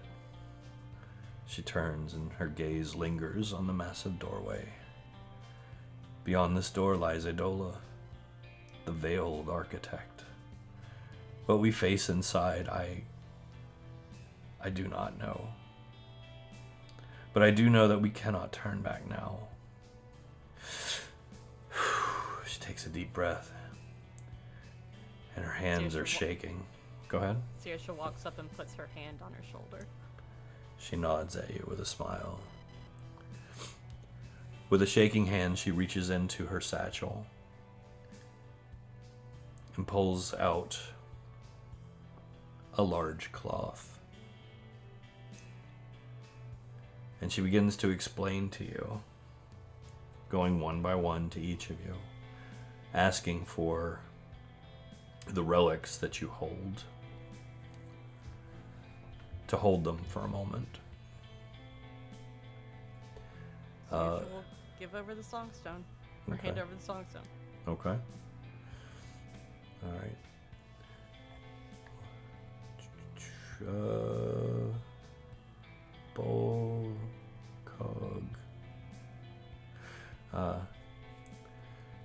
There she goes. As she touches the stone, it begins to hum a quiet melody. She says, "The Songstone of Dunyakil. This contains a shard of Bodhi's essence." She says, her voice filled with not some small degree of reverence. The stone holds the power of music and harmony, and it can calm the fiercest storm and bring peace to the troubled mind. She grips it for a moment and hands it back to you. It says, "Let its song guide you when all seems lost." And then she moves to Az and asks for the Lyranath.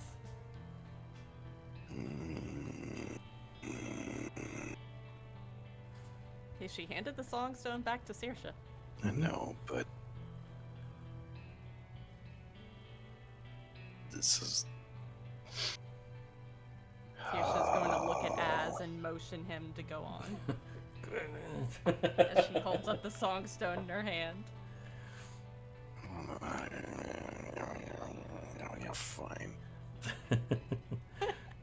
She smiles at you as she holds it up in the soft light of this realm, and she says, "The Lyranath from Edifur," she says, holding up this delicate crystalline orb in one hand, "contains a shard of Shah's essence. This will grant you the power to pierce through the veils of illusion, revealing the truth beneath. Use it wisely, as the truth is a double-edged sword." She hands it back to you, her fingers brushing against yours in a moment of silent solidarity.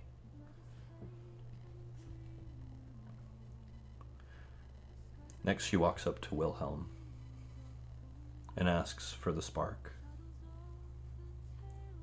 He has the tears too, I think. I hold out the spark. Okay. She takes it gently from you.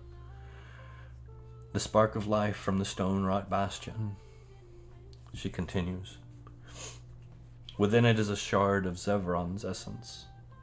This spark can reignite the flames of hope and vitality, even in the darkest of times. It will protect you from despair and bolster your resolve." She grips it and hands it back to you, and then asks for the bowl. Do I need to reassemble it? Or can you just... And I hold out the bowl, but the bowl is currently like... The tears aren't in the bowl. That's right, you put them in a vial, didn't you? I did it so they would not leak. Yes, they are in a waterproof container or tear-proof container. Yeah, she asked for both. And then she would pour it into the bowl. Unless you would stop her. No. Okay. I'll pour it back into the vial when she's done. Okay. She takes the bowl. And said, "These," as she looks down the bowl, the shimmering pearlescent liquid, "the tears of Sinue from the Hearth Shrine Haven." Her voice softens. "These tears hold a shard of Sinufe's essence, and they possess the power to heal wounds and mend the spirit. A single drop can bring relief from the gravest of injuries. But with this many, you could shield from harm entirely, for a while. Don't hide them away, Wilhelm." She hands them back to you. Nod, and then, unless he tries to stop me, the liquid goes back into his self-container. So they do not spill. She won't stop you. So who has the cog? What now? Who? The what now? The cog. I think that was either Jimmy or Istu. I'll say I have it just for the sake of ease. Okay. No, I believe you did. You wanted it as a sort of memento. Yeah. It's what you guys Yeah, traded Istu has traded the, rat for. Yeah, Istu has had Brat's vest and so forth, so it would just make sense. Yeah, no, that's fine. She asks Istu for the cog. I hand it over. She holds it up in the light.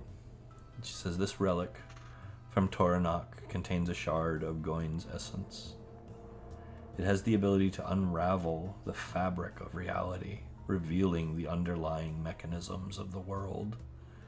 It will help you understand the forces of play and find the path forward. Keep it safe and keep it close." She holds it back to you. I take it back. Okay. And who has the Echo Stone from Volry's Tower? The what? That one's probably me. Okay. Mm-hmm. She goes to Jimmy and asks for the Echo Stone. I draw it out. Alright. She holds up the small translucent crystal. From the Fostervale Sanctum, this stone contains a shard of Volry's essence. Her voice trembling slightly as she says this, the emotional impact not lost on you. This can amplify your voice and will allow you to reach out across great distances and to influence the hearts and minds of others. Don't let this fall into the wrong hands. And she hands it back. Jimmy looks at it and says, "Are you sure it's not already there?" She smiles at you wistfully and shakes her head. Her hands are steady now, and you see her resolve kind of tighten. She takes a step back, her eyes scanning each of your faces. "I know you all feel the weight of this moment. I do too. And, well, I'm scared. I don't know what waits for us inside, but I do know that we have to face this together. We've come this far. We can't turn back now." Her eyes begin to shimmer with tears, but her voice stays steady. "Let us enter Idola's spire, not with fear, but with courage. And let us use these relics not as crutches, but as beacons of hope. I want you to know that whatever happens inside here, whatever becomes of me and whatever becomes of us, I'm proud to stand with you here in this moment." And with that, she turns, facing the massive doorway, her shoulders squared, her head held high, and she takes a deep breath and prepares to step forward, apparently now ready to face whatever lies beyond.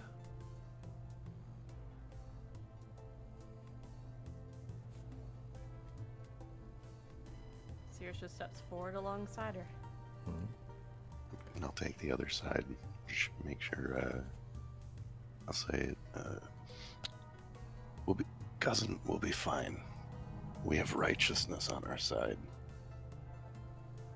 The grandmother has blessed our mission. And I'll show her the tattoo of Rakana's head on the back of my hand, made of moon dust. Nice. Is everyone moving towards the door? I know I kind of am. Sorry, guys. What was that? Sorry, you cutting up again? I said I'm actually heading for the door. Unfortunately, I got guys. I'm so sorry. Okay. No, you're good, brother. It's good to have you for even this long. I'm gonna miss you. Nice. Love you all. You too, brother. Be safe. See you, Simon. Bye. All right. So, is everyone moving? Or I should say, is anyone not? How about that? Okay. There you go.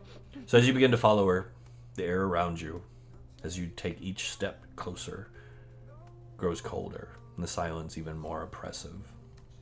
And then, Like a shimmering mirage, Elishadara appears once more, her form flickering at the edge of the vision, her bright yellow eyes locking onto yours with a cruel, mocking light.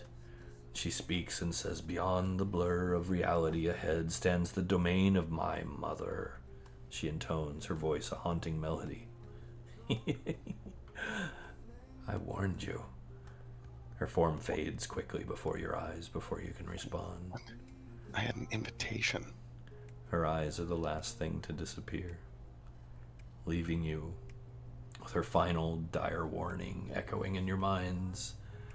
As the massive doorway of Idola's spire looms before you, a silent sentinel to the final confrontation that awaits within. Taking a collective breath, you step forward. Are you ready to face the veiled architect and the truths that lie within? Ready as Yes. we'll ever be. But I would like But of to course. stand outside for 5 minutes first, in the real world. Oh. Fair, fair. So I will do this. Oh, she pretty. Big. And then we can definitely take a union break if that's what the goal is. This the general goal, general whatever. Yeah, union break, Sure. guys. All right. In that case, we will be right back with the finale of the Cairne Legacy / Sigil Confidential. So stay tuned, don't touch the dial, and Dun dun dun. see you in a minute.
And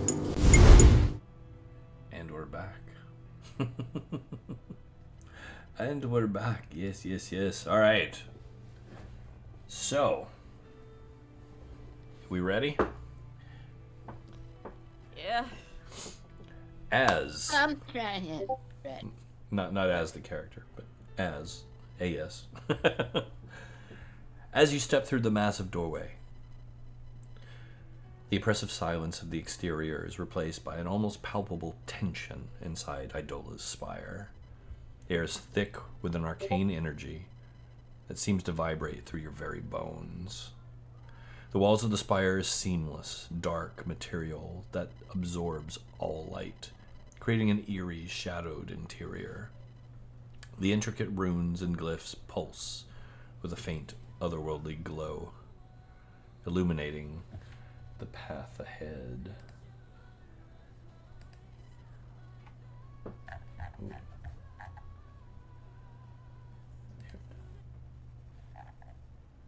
Where is it? I have an Idola's Spire song. I'm gonna play it. There we go. All right. The interior of the spire is vast and cavernous, echoing with the distant hum of arcane power, and the atmosphere is charged as if the very air itself is alive with the secrets and hidden knowledge that permeate the place. As you move deeper into the spire, the floor beneath you transitions from smooth stone to an elaborate mosaic, depicting the history and downfall of the Shawnikesian Empire. Each step revealing scenes of grandeur, betrayal, and finally, devastation. It radiates as a sad, silent testament of Idola's influence and the consequences of her actions. Finally, you enter the heart of the spire, a grand chamber dominated by a massive, ornate dais at its center. The dais is raised high above the ground, its sides carved with intricate patterns that seem to shift and change as you gaze upon them. Atop the dais, in a posture of casual indifference, lounges Idola, the veiled architect. She is a vision of unimaginable beauty and power. Her form radiates an ethereal glow, her skin shimmering with a subtle divine luminescence. She is draped with flowing garments that seem to be woven from the very fabric of reality, shifting colors and patterns in a mesmerizing dance. Her eyes are deep pools of ancient wisdom, their gaze both penetrating and aloof at the same time. They flicker with an enigmatic light, hinting at the vast reservoirs of knowledge that she possesses. In her delicate hand, she holds a glowing, shimmering, golden feathered quill, which she uses to write on a huge piece of parchment spread out before her. The parchment itself you cannot see, but you can see the glow of whatever symbols she writes on it now, and it moves slightly, as if alive itself. Her movements are fluid and precise, each stroke of the quill leaving a glowing trail of ink. As you approach and enter the room, she pauses in her writing, looks up, her eyes briefly flickering with mild interest. Her voice, when she speaks, is almost bored, tinged with a hint of amusement. "Congratulations," she says, her tone languid and detached. "You have made it this far, against all odds." She sighed softly, her gaze sweeping over you. "And thank you," she continues, her voice dripping with condescension.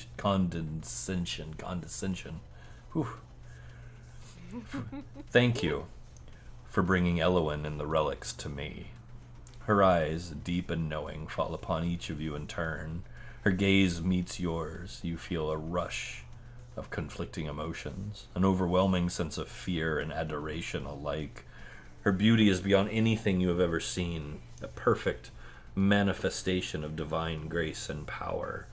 It is almost too much to bear, and you feel your knees weaken underneath the intensity of her presence. Her eyes linger on Elowen, who stands trembling by your side. Leave your offerings on the floor, she instructs, her tone dismissive. And place the upstart would-be goddess among them and go. The sheer arrogance of her voice is infuriating, yet you cannot deny the awe that she inspires. The power radiating from her is immense, a terrorizing testament to her true nature as the last true living god of Cairne. She is the architect of untold suffering, the being who nearly wiped out the Shanakesians, whose actions led to the death and self-exile of her siblings. Elowen, her face pale but resolute, steps forward. We will not bow to you, she declares, her voice wavering but determined. These relics are not offerings, they are symbols of hope and of defiance against your tyranny. Idola raises an eyebrow, a faint smile playing on her lips. Hope, she repeats, her tone mocking. Defiance, how quaint. She leans back, her eyes glinting with a mixture of amusement and disdain. Very well, she says softly. If you wish to challenge me, then so be it. But know this. I am the Veiled Architect, the keeper of secrets, and the last true god of this world.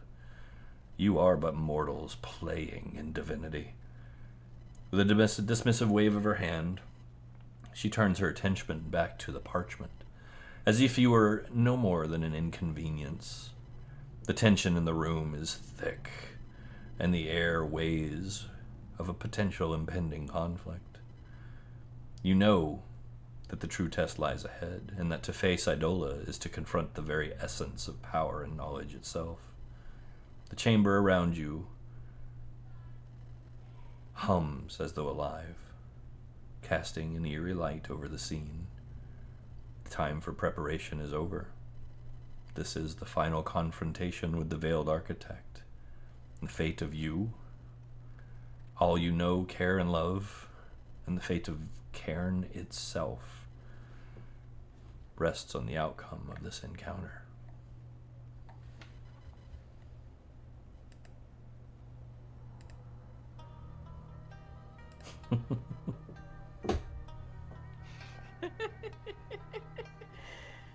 Why don't I hear Holy boss shit. music?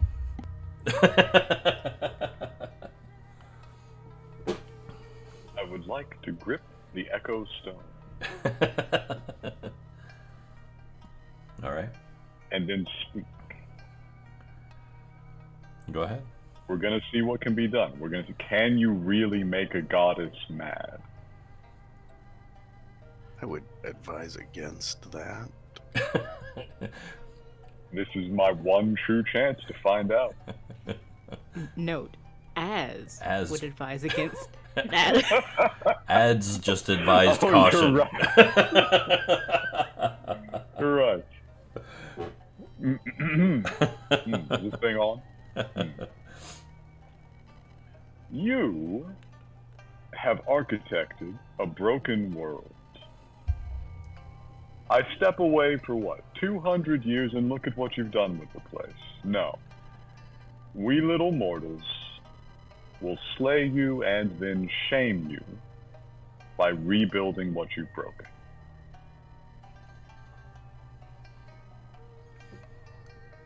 Slay me. You have proven it can be done. I have seen far more dead gods than any mortal really should. And I assume it was mortals that killed my siblings, yes? Oh, wait, no. Your siblings? That's right. No. No But mortal that's not hand the end of touched the any list. of them. You, little man, speak of 200 years as though it were something significant. I remember tearing the flesh from my mother's corpse.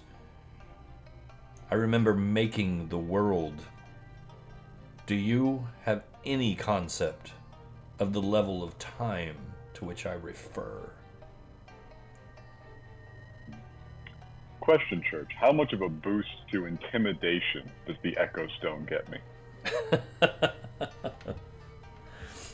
Let's see.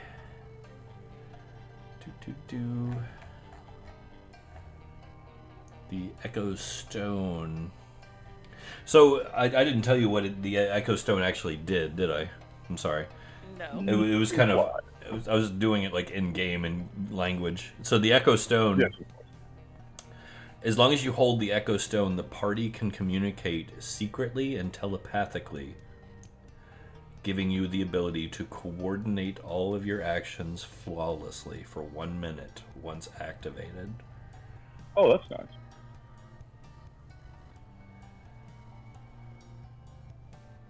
All right. Well, in that case, I'll just lean against my usual. Why does it keep rolling initiative for me? Like, it knows I want to fight. Jimmy's desperate for a fight here. All right, then I'll just use my regular initiative or regular intimidation. Yours is broke as shit, man. What do we got? 24? Trying to intimidate. To do what exactly?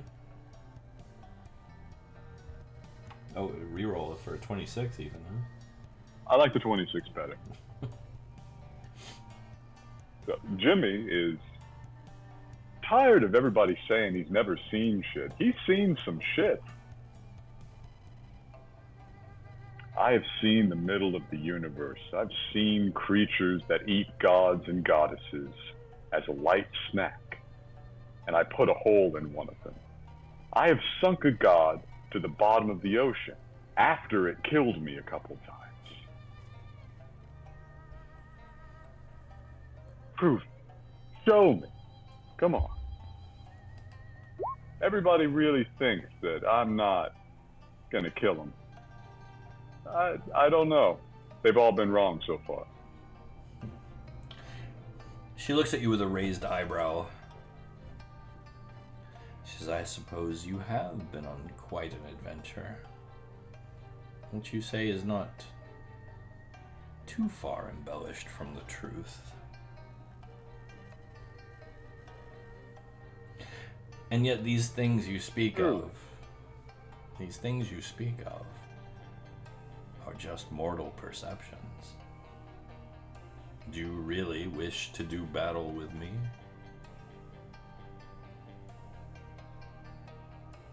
Well, if you care to step down from your throne, we might let you off easy.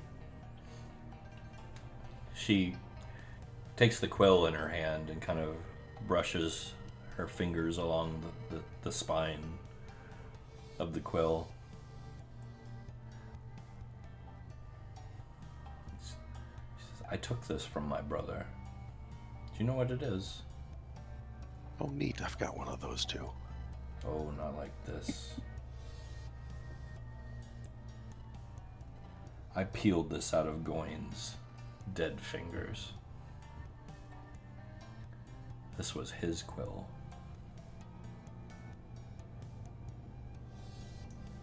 It was quite a trinket. And this was Volry's quill. Volry was a fool.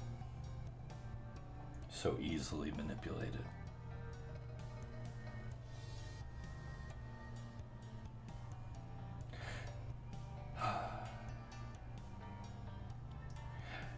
You indeed do waste my time, though.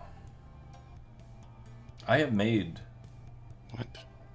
Creature like you, what is a waste of time? You are a waste of time, and I have made my demands, and you have denied them once.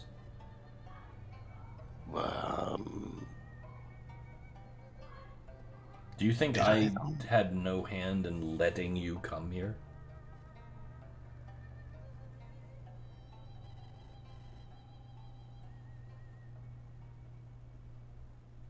Don't you realize that this whole thing was my plan all along? What? No, that couldn't be. I put you in that wall, champion. I set the prophecy afoot, Shunakesian. You Bechtlerites were so simple to control, Goyne paid you no mind. The dwarves easily squashed, the humans scattered, and your outlanders that you've brought with you from points unknown, they can do nothing to help you here. So I'll tell you one more time. Fractured mind that you have, and hope that it manages to somehow needle into some unrotted part of your brain. Take the trinkets, lay them at my feet, leave the girl, and this is the last time I will offer this. You may go.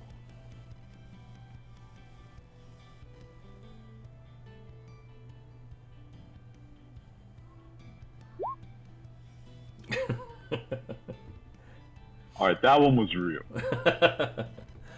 Oh, That one was on purpose. did it actually make it into the initiative roller? Oh yeah, it did. Okay, good. Yep. Are you attacking? Is this turning into a fight?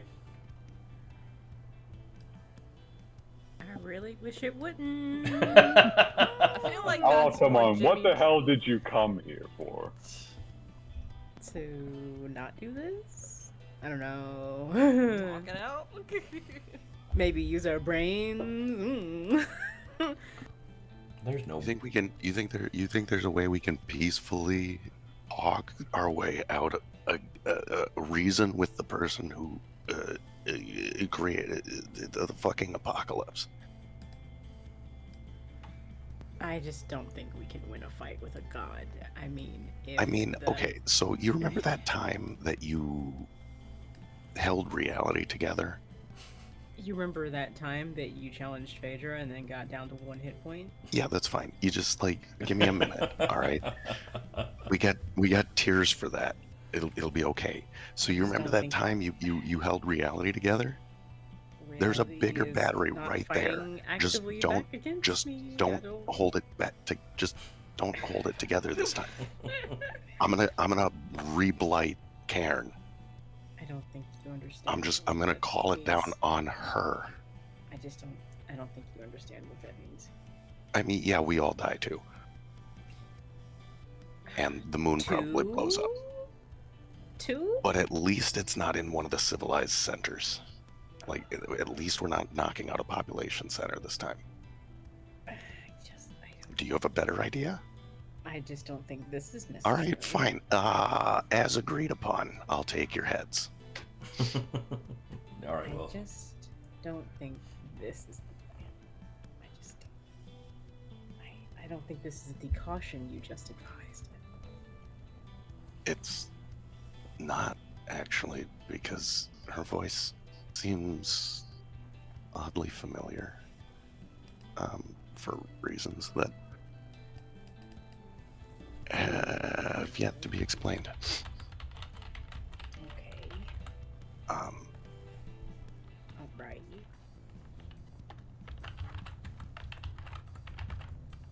Well, here we are, I guess.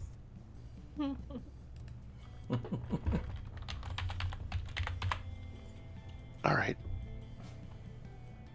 I'll approach her dais. Okay. Church, does my ability work? Let me see. You're trying to bounce out? Yeah. Essentially, it's it's the one we came up with. Yeah. I don't know if you're going to be able to touch the void from where you're at. Just because you're in the heart of the dreaming veil. Yeah, that's why I asked. Yeah, I think I'm gonna go with you. You're too far out. We could end up with another instance where you end up in the in between. If you want to try it. Could still It work. could be worthwhile. Could still work. It'd just be a little more dangerous. I think everything I've done for the last 30 seconds is pretty dangerous. Fair enough. Stepping up with ass.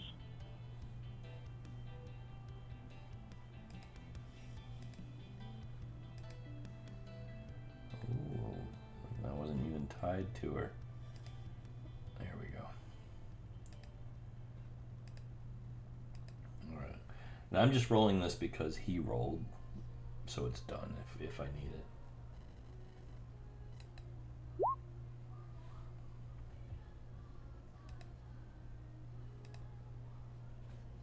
Oh my god. Neither of these were tied. How about that?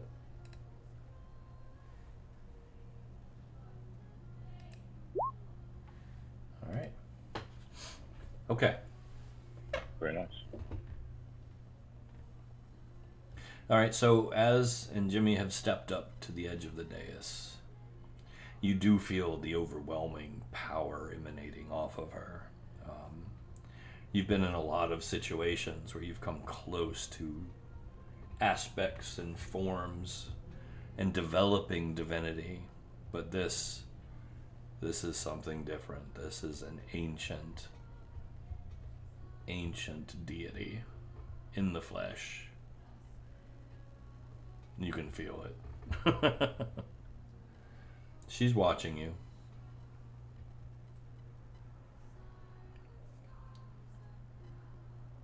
What are you doing?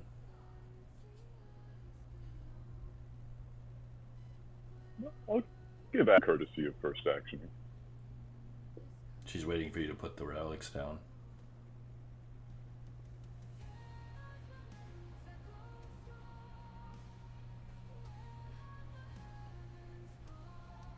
As was the deal. I set the relic down and kneel. There. See? Wisdom must come with age. The rest of you may follow suit.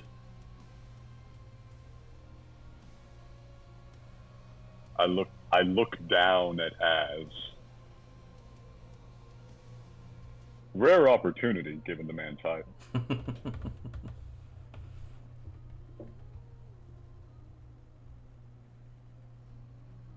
Real.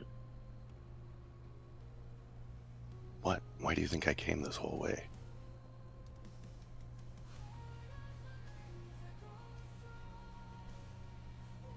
The architect of your doom, the death and blighting of your people, and you kneel?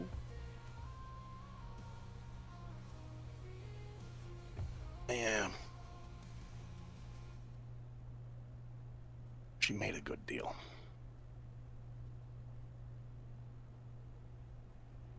Come now.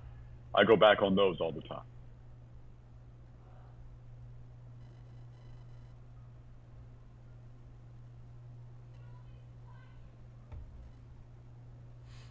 What are the rest of you guys doing?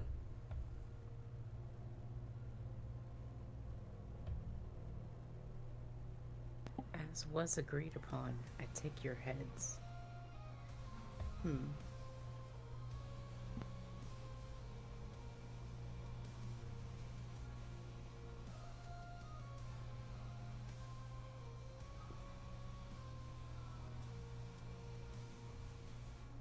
Genesis is considering what was just said. Words don't just come from nowhere, you know? Mm-hmm. Strange. It's a tense moment. Yep. Good, because if he means that she made a good deal for us to die, this would be a great moment for that. But if he means that she made a great deal in letting us live, that could be a different connotation. He seemed to believe in me so much a minute ago, and now he's at her feet.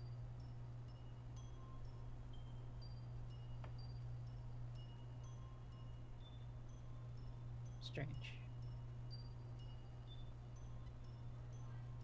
So, tell me about something, Church. Mm-hmm. After the Ethereal Symphony, does Saoirse still have the Celestial Harmonium with her? Unless she left it somewhere. No, like if she Like on the RT. if she woke up like with the celestial harmonium, like after like being in the ethereal symphony, she would like have held on to it. Now it had phlogiston in it, and the one time she used it against the void wraith out in the outlands, it used up a third of that phlogiston. Was the rest used up whenever she played it at the ethereal symphony? No. Okay.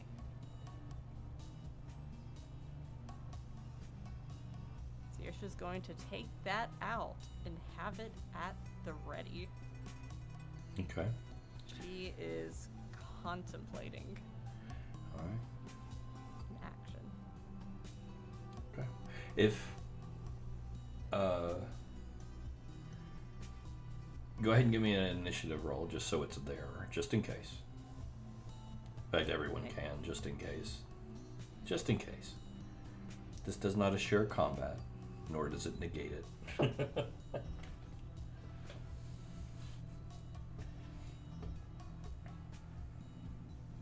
Okay. And is anyone else doing anything? I'd like to. What you doing? I am up front and put the 2 items, looking over it as trust you, and Neil taking the hat off. Okay. She gives He you a has little hair under smirk. there. What the hell? Never seen his head before. No. She gives you a little smirk and a just very, very slight nod. Looks expectantly at the rest of you.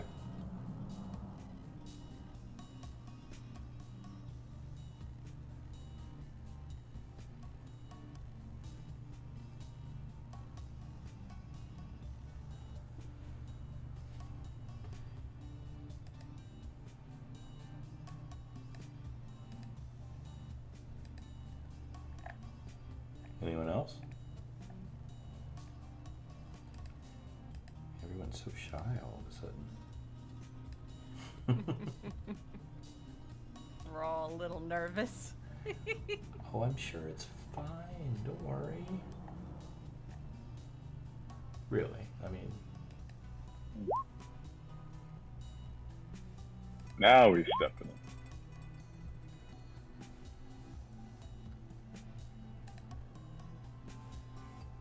Is that everybody? In the turn order? Probably. Did we get a cinder? Oh, We did not. is anyone running Sunder? I got it. Okay. There we go. Look at Elwyn pulling up in that lead like a boss. Egg.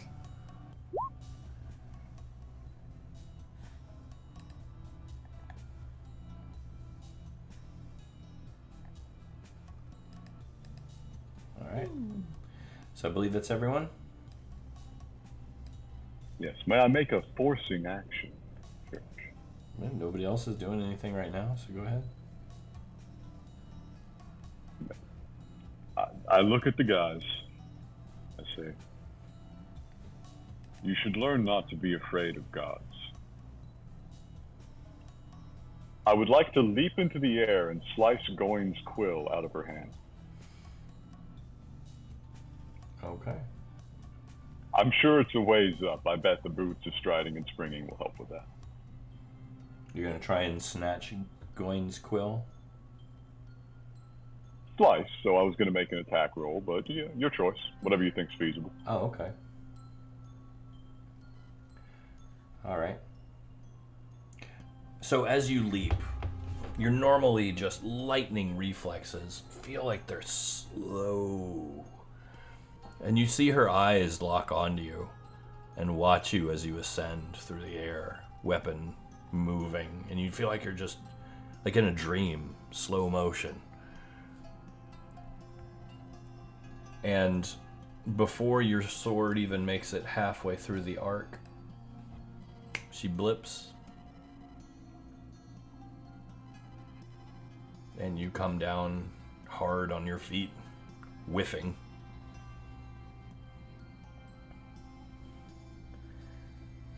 Say you land right about there on the edge. Yeah, that seems about right. You dare. I suppose today will be the first of many mistakes. Oh, you think this is my first mistake? Please. I have practice. Come on, prove it. If you put me here, then you better put me in the ground. Does anybody do anything? Stu is just having a hard time letting go of this cog. They kind of stand in front of the altar, not really right directly in front of it. They keep trying to take a step forward, but then not really. And they're kind of turning it over in their hands and looking at it like, I should be able to let this go, but I just can't. Something stops me, you know? And it's not like an act of defiance or a fight sort of a thing. It's not even involving Idola, oddly enough. Like, there's a deity right there. And it has nothing to do with her, you know? Like, it's a completely other thing. And they have kind of this expression on their face like nothing else around them is even happening at this point. Okay. So while Istu probably would be like the objective person to be like, we came here for a reason, we should do what we said we'd do, or something to that effect, they're just kind of distracted. Okay. Somewhat doubtful from the things earlier and kind of just having a hard time. All right. So can I take a second action, Church, or are we going into proper initiative? It might even be a bonus action. I don't know what it costs to activate the Echo Stone. Are you going to activate it? I'll let you activate it as a bonus action, yeah. Yes, I'm going to activate the Echo Stone. Okay. The Echo Stone is active. Wonderful. We can communicate freely, basically, with that, right? Yeah. You can coordinate your actions in a way that she cannot be aware of. However, she is going to retaliate at you. Of course. That's perfectly normal.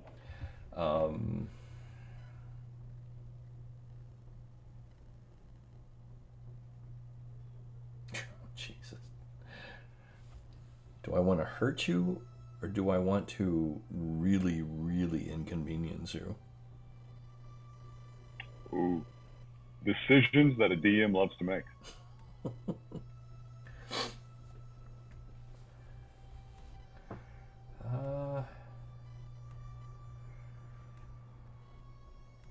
I think she's just annoyed so far.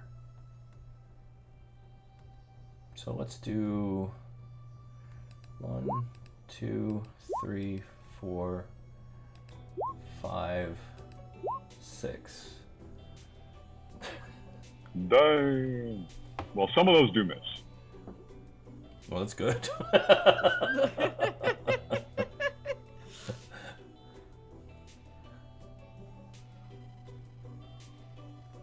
It's like I'm doing math.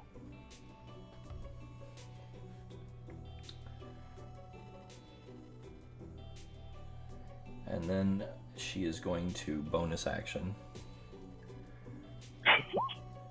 Do it.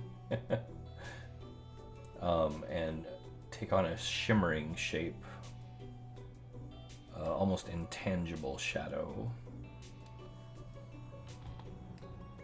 and drift lazily back to stand in front of you, towering over you.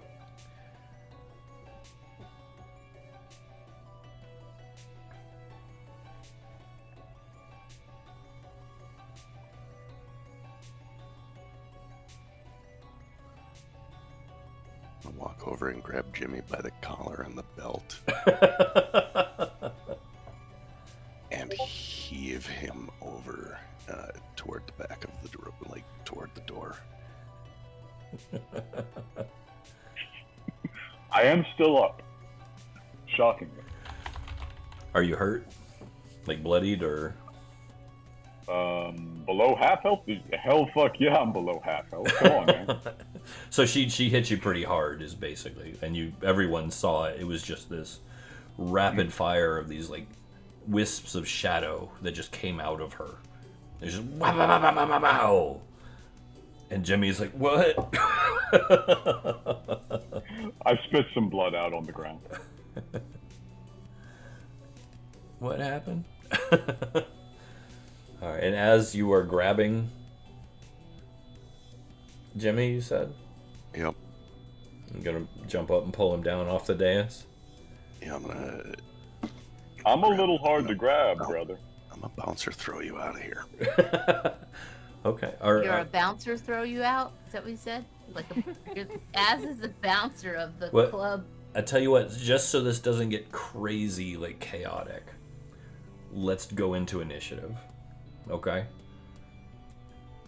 Just to be fair, because we've had like that's totally fair. An initiating action. I will wait. That's fine. No worries. But I was gonna take my attack of opportunity. Do you have an attack of opportunity? I have a rapid strike. Oh wait, sorry, that's not it. I have Overwatch. Remember we talked about this. Mm-hmm. Oh yeah, but you haven't initiated that yet, have you? Isn't that an ability you have to initiate? Well, it's like, okay. At the 18th level, you have learned to keep your weapons prepped and ready at all times. As a bonus action, gain an attack of opportunity on any creature within line of sight that's not fully fixated on the character with any of the character's firearms, provided the weapons available have not been discharged prior to the action. Fair. Would you like to take a shot? Would you like to take a shot at Idola? Or Jimmy? Or Az? Well, that's the only. Or Pohan? If I'm in Overwatch, can I move before I shoot, or do I? No, it's just the bonus action to take the shot. An attack of opportunity, basically. Yeah, something tells me this isn't going to go so well, so I will hold. Okay. No worries. No worries. I was like, it's like an attack of opportunity. I'll take it with pitch, but if I have to move into range, move out of hurting Az, then darn it. All right. Should have been watching where that big guy went to, but he's all over the place. So Elowen sees what happens and blows a cloud of frost at Jimmy, and it just arcs across the room and hits him, whirling around him, covering him in like a layer of frost. You have a temporary AC bonus of +5, Jimmy. Oh, thank you. All right. Genesis, you would be next. What would you be doing? I really don't think attacking was the right call here. I've tried to prepare for an oncoming assault before and failed, so I think I'm gonna just try to figure out what I can do here, because Genesis does not have a relic to place necessarily. I want to try to use that the ability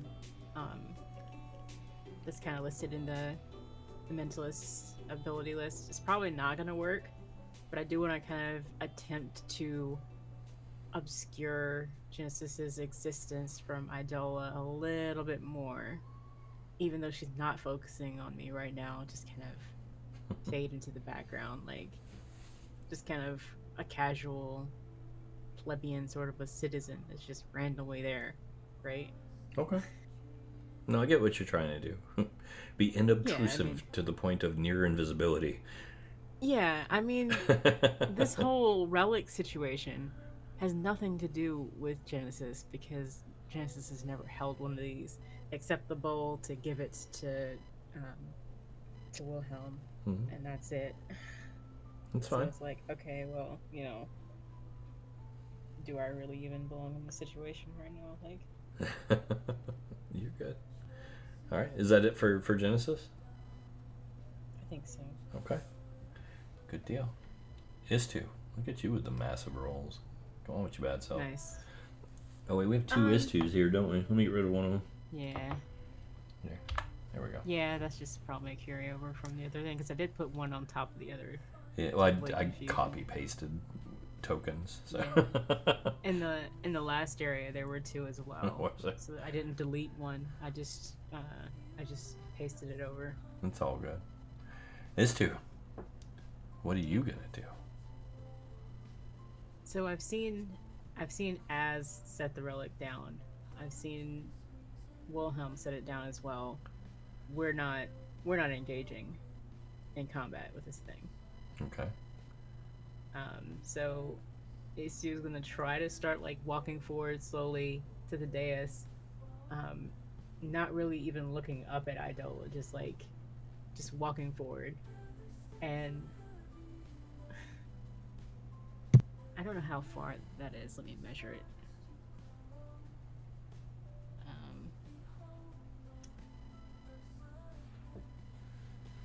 From Is2 to the dais. Yeah, That's not that far. yeah, you can Okay, get so there. I'll dash. Right? Okay. Regular movement to get to the steps. And then the dash to get back away, like from here to there and then back to here. To place the cog down. Okay. They have a hard time with it, like this is something that was really, really important, to Rat, and it's the reason that he's gone. Yeah. He left to give this to us, so like it deserves a bit more seriousness than the treatment of the other relics, which could be either we take it or we leave it. Like this is a representation of a person that meant a lot to them, so they're kind of having a tough time. The way anyone would. It's fair. Which is really strange, This is a Yanti. It's not like a normal human, warm-blooded person, Yeah. Well, they are still very smart, so. Yeah. So we're keeping the struggle internal, but the movement speed would reflect. And that's turn. Okay. We're just gonna set it down, and try to place it carefully down, and not just chuck it, Okay. That's if fine. it's possible within the distance. Okay. All right. So that's. Recall Is2. the Echo Stone is active, so if you want to communicate with anybody about anything, you can do it at the speed of thought. This is true. I just don't know why we're like taking shots and trying to cut people with swords when this is a god, right? Like, what are we doing? So, Cinder is up.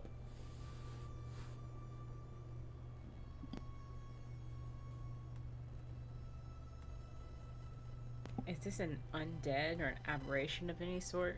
This god? No, she's all goddess. Okay. Well, he's not really struck with the intention to attack it like the natural impetus that you would have as, the paladin inside of him. Istu doesn't seem to want to fight either, so it's like, okay, Istu's not fighting, Wilhelm's not, Az isn't.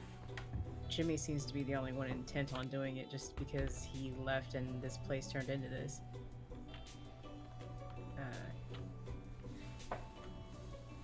Yeah, we're gonna I guess hold to try to dodge. I don't know if that's something he can do. Or I don't know what do you think, Iko? I think he'd look to Istu and kind of shrug and just kind of take a defensive posture and to protect Istu. Okay, fair. Yeah, I don't know. I only spoke up because I'm covering like the narrative side of it, the combat and stuff. I don't know really that well, but I do know we talked about like what he would and wouldn't attack and stuff. So I hope that was okay. No, that's you get his narrative, and then I can run a complicated combat character. Thanks. Awesome. I think we got it. Okay. So that brings us to Pohan. Pohan's gonna hold his turn. He's like, what's going on? What are we doing?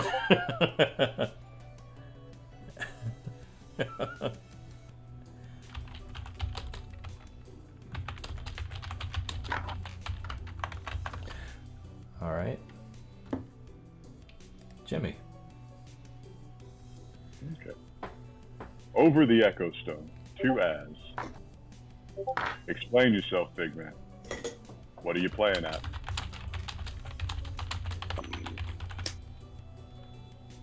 So, long story short, I'd like to introduce you to my patron.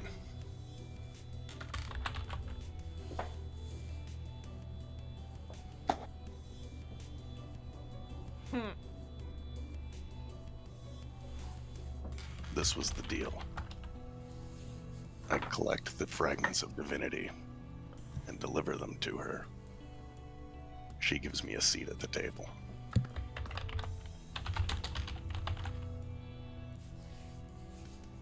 So all that stuff about fighting and winning and beating the deities and stuff and taking your rightful place by force was all kind of a charade or charade, if you will? Kind of, yeah. Yeah, got I'm glad to hear played. that. I really did not want to see this come down to a combat. So yeah, we can just get the hell out of here. Yeah, we're good. You're free to leave with your lives. And you have to stay, or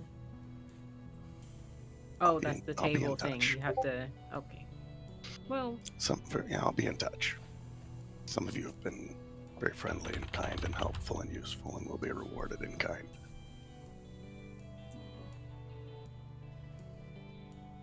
Genesis is kind of oddly comforted by this fact. Like, we don't have to get into a fight with this. What was that? Oh my god. You don't have to fight the goddess. And Cairne's newest Pact Lord owes you a favor. Leave your divine fragments on the stairs, and you can leave with your lives. I'm glad you're gonna be okay. And I'm glad you're getting what you wanted. I give him a little kiss on the cheek.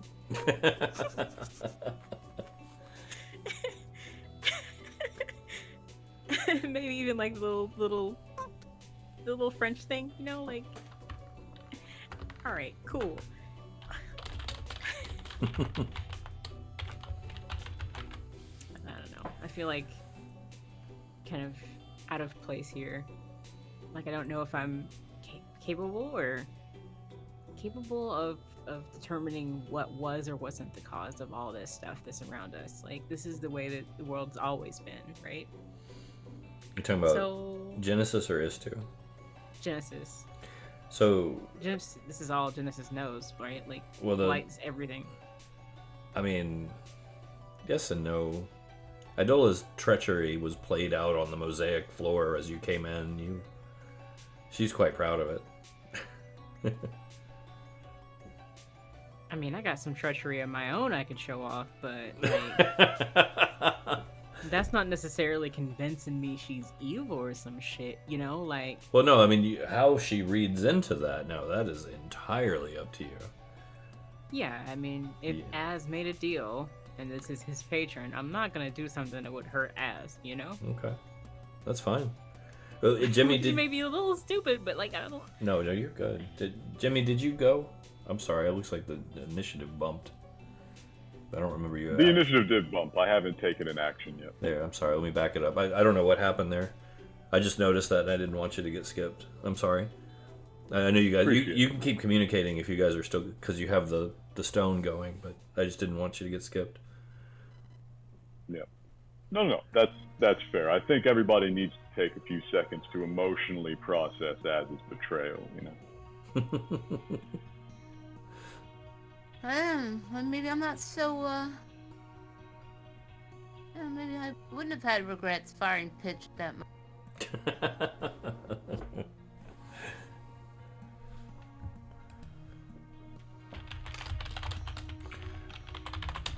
All right.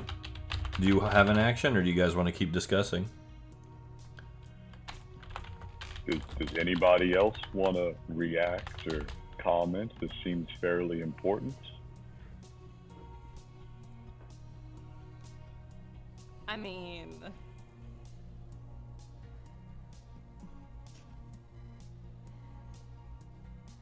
if like it comes across like y'all don't hear any words from Saoirse, but there is like a building like raging inferno of just hurt and anger and resolve coming from her.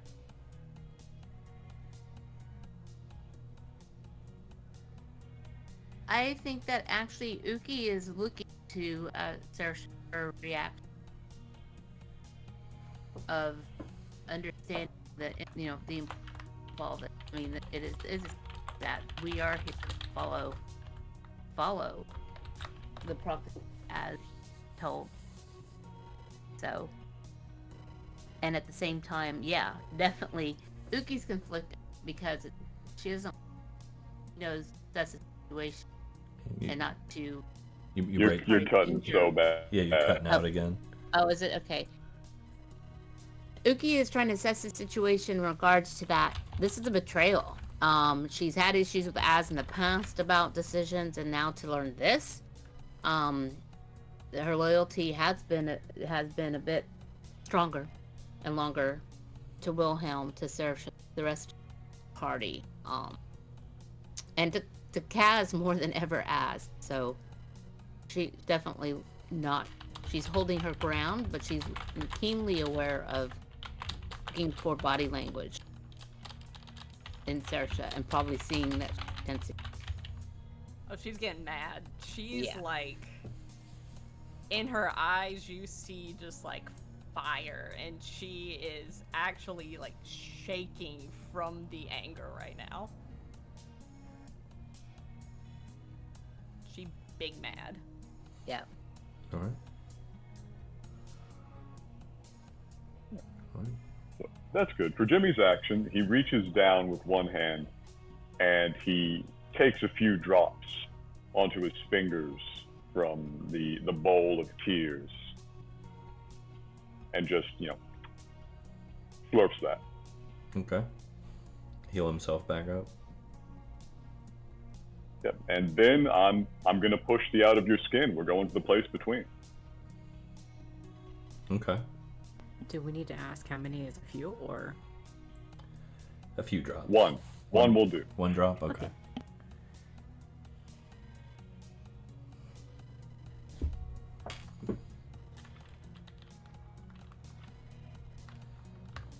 I take the bowl with me. You're grabbing the whole thing? Yeah, why not? I'm not leaving it up here. All right. So you blip. All right. Here's the kicker. Hell. Reaction. She blips with you. Ha! Goddesses. What you gonna do, really? So now you are alone with her and the bowl and the stone. Yes. Now was it a bonus action to blip? Yes, the blipping. Actually, It's a bonus action to start it. It then happens automatically at the end of my turns, more or less. Okay, so you still have your actions. Yes, whatever it took to take a drop from the bowl, I did that basically. Okay. I suppose that would technically count as an action. Yeah, good. Your call, man. What else do you want to do? We're both in the space between now? Yes. Well, kind of. It's some place you're not Go on, familiar answer that with. for me, I guess. Where am I? It's a place you're not familiar with. It's a shadowy, dreamlike realm.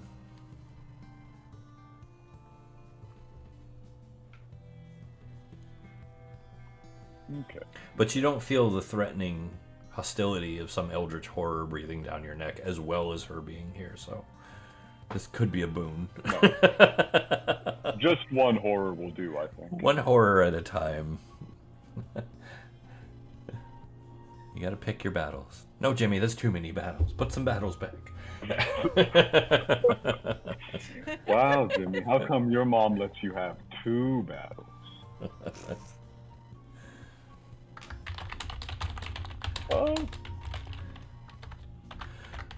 Oh, I got an action. I take a swipe. You gonna swing at her? Okay. Why not? Go for it. Take a swipe. Are you using Black Hammer?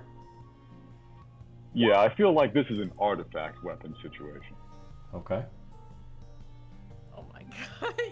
Why are your sheets so busted? 32. 32 to hit.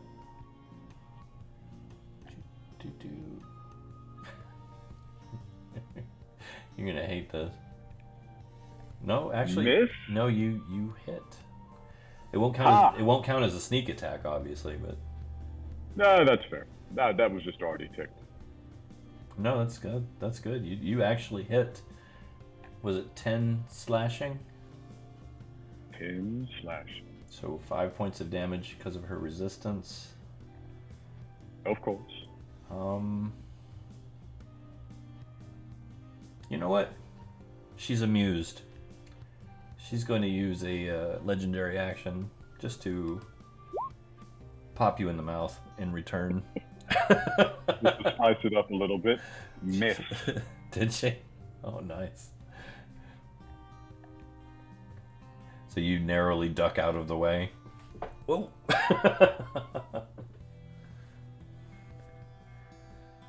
Little bit at a time. Little bit at a time. Wait, let me write this 5 points down. Hang on. Please do. Fair is fair. You earned that 5 points. There we go. All right.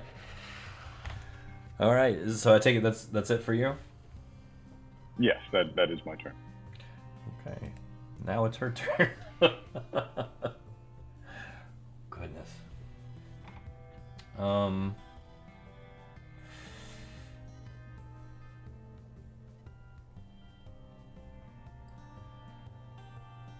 You know what?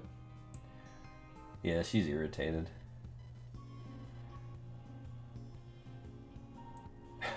We're gonna dreamweave you. Hit me. Give me a wisdom save, please. Okay.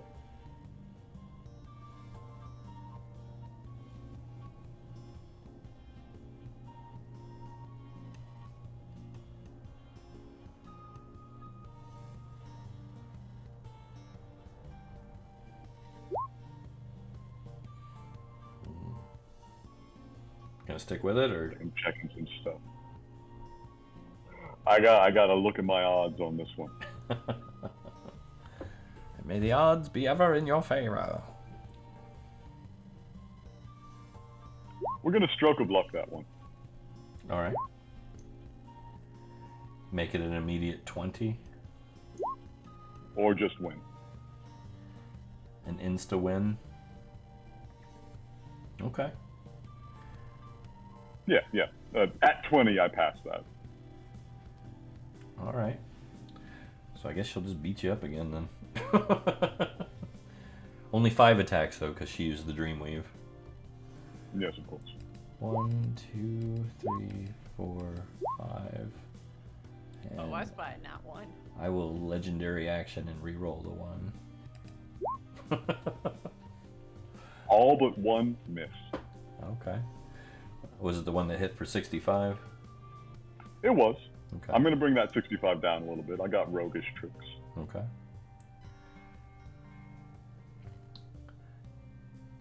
And we're going to do one more little trick on my end here.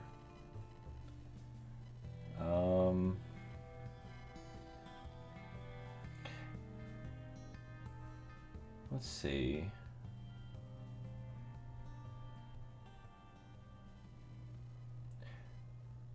Here, give me a dex roll. Opposed. Roll or save? A dex check. We're going to oppose each other. So you got a chance. Well, can I? You're quick. Can I give you acrobatics? Just a dex check. Man, you really like me suffer.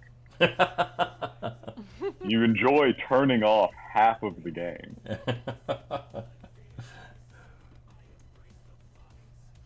You got this. Oh. Dang. That's very close. Is that no rerolls or anything for you? Eh, It's up to you. You don't have to use them, but you can. I'll let you. I You had to legitimately roll have a- to roll a 20. Yeah, he'd have to roll 20 to equal that. That was close. I don't know. Do I still benefit from your boy Cinder's aura? I'm not even in range of it in regular reality, so probably not. No. A little too far removed. So, no, it stands. That's what I got. All right. She snatches the bowl from you That's pretty funny. and then blips back to reality. Holding the bowl.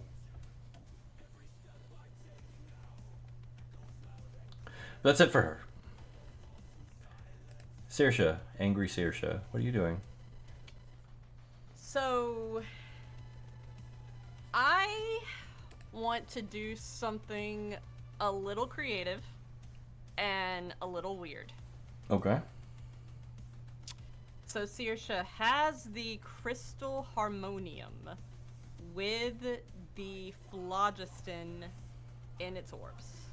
And the phlogiston, famously, is like sort of a planar insulation that the gods can't even do shit with. So, with this in mind, Saoirse wants to play the celestial harmonium to effectively try and trap Idola in basically what is a crystal sphere within a crystal sphere. So her influence can only extend like within the sphere that is around her and not influence any more of Cairne. I want her to be trapped in there in a way that she cannot get out by the power of casting this with an instrument that is fueled by the phlogiston. There's not a lot of phlogiston in there now. True, but I mean, it can bring shit to reality, kind of like it did the Red Ribbons with that Void Wraith. Mm-hmm.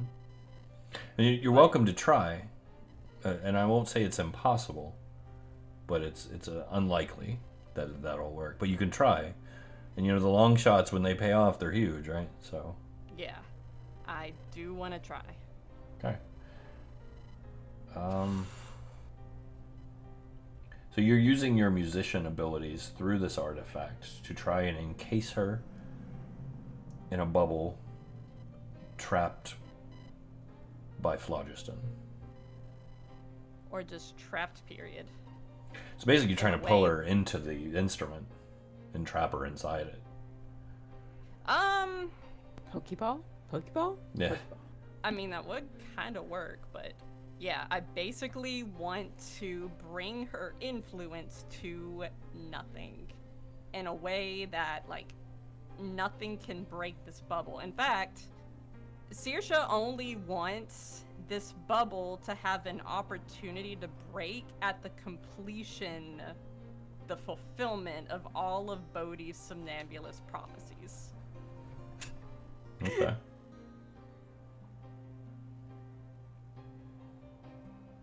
And, like, if I have to shrink Idola to get her, like, you know, inside of this little bead of phlogiston, then I want to do that. Okay.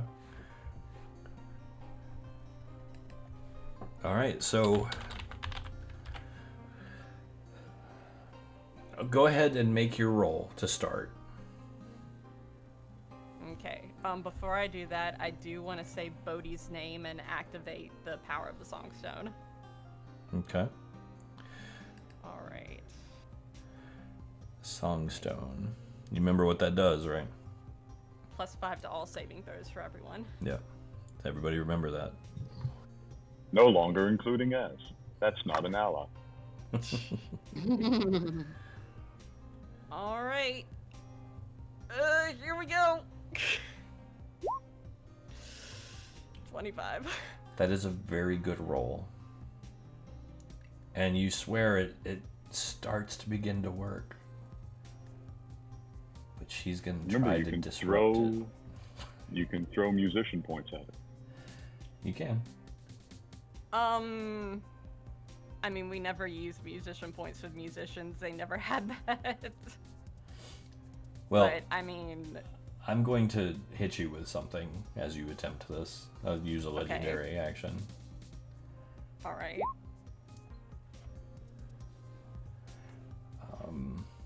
This is probably going to hit a lot of you, honestly. If not all. Yeah. 60 feet, that's everybody. Everybody but Jimmy this time. Con saves.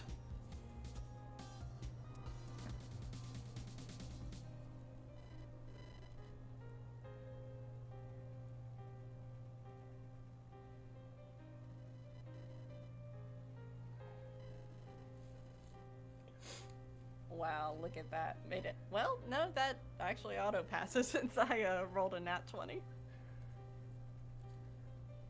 Nat 20 always passes. On saving throws? I believe so, yeah. I think it's just Never hits. heard of that. Yeah, it's just hits. It doesn't work on skill checks and saves. However, I might be willing to work with it a little. We'll see. Let's get the rest of the rolls in first, though. Look at another crit. You guys are starting to roll good on me. What's going on with that? So Stop it. we get a +5 from Cinder for saves, right? And an additional +5. From the thing. Mm-hmm. Okay. That's correct. So it's like a 29 for Genesis and a 34 for Estu. Mm-hmm. Yeah. That'd be a 32 for Saoirse. It's Bryn a does not make it. it's a DC 30, so Yep. I might have Saoirse Genesis makes it. try again, but I don't think we're gonna do too much better. Never mind. all right. So Is there's not a mentalist point burn thing for saves, is there? Probably not. no, not for saves, unless you. Yeah, no. And that's no. an attack, right? That's an attack. This. Yeah. Can I just really quickly not to be too much. I just really want to do one thing real quick.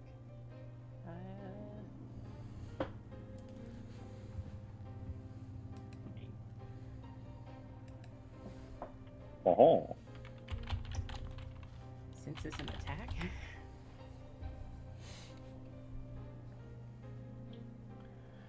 Well, I don't roll for that one though. Okay. It's an It's just- AOE. we save. Okay. Yeah, it's just an Okay. AOE. Good call Oh, I though. tried. Good call. You I did try. Yeah. I don't mind you guys trying to pull out all the stops. I really don't. So Saoirse and Istu both made it.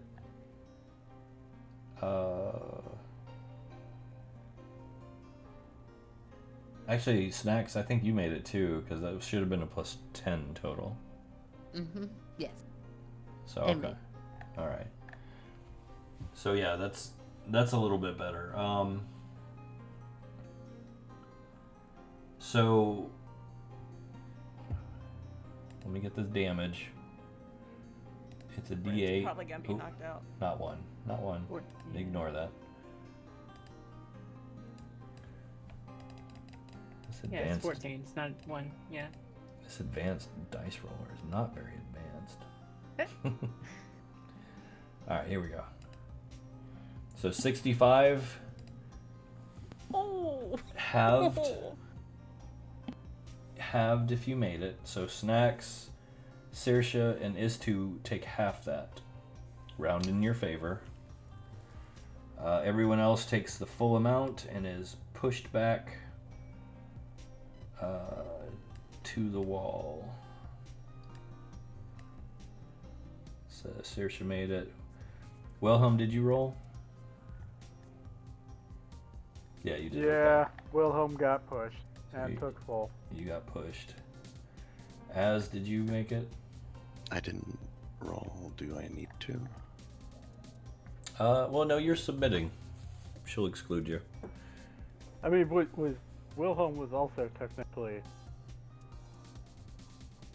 That's true. Wilhelm did submit, so we'll skip Wilhelm Yeah, as I well. mean, we're No, that's fair. No. That's fair. neither of mine are fighting this. Are you I mean- kneeling? Istu literally handed the cog there and backed away. I don't. No, that's fair. If you are submitting, you can be skipped.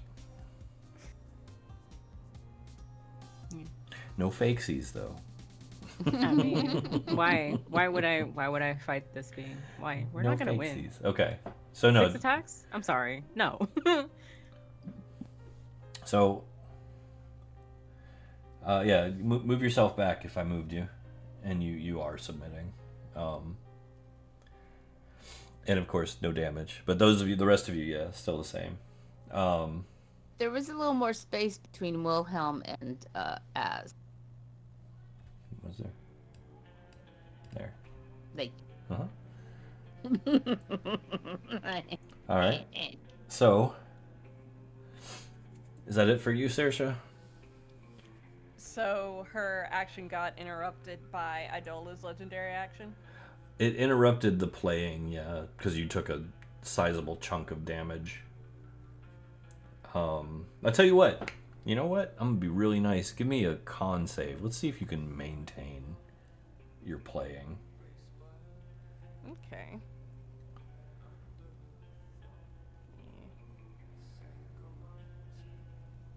This is plus 10. 21.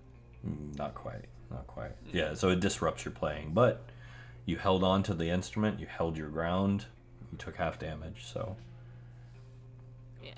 Saoirse held up. She did held up, and this is not going to be your last attempt. Good deal. Good deal. Is that it for Saoirse this round? That is it for Saoirse. All right. Bren. Smashed up Bren? against the wall, hurting. Yeah. She is big hurting.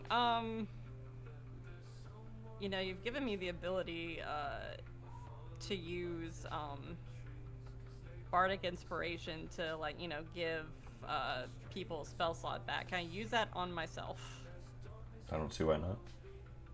Okay, I want to use that to give myself back a 9th level spell slot. Okay. And I believe that's a bonus action, so. okay, yeah. So, at that, Bryn is going to step up and she is going to cast Prismatic Wall again. And name all of the party members except Az to be able to use it. Except as. Okay. One moment.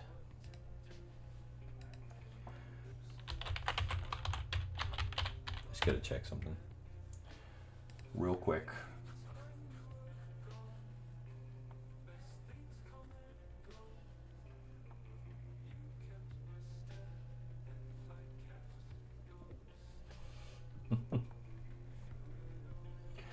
All right.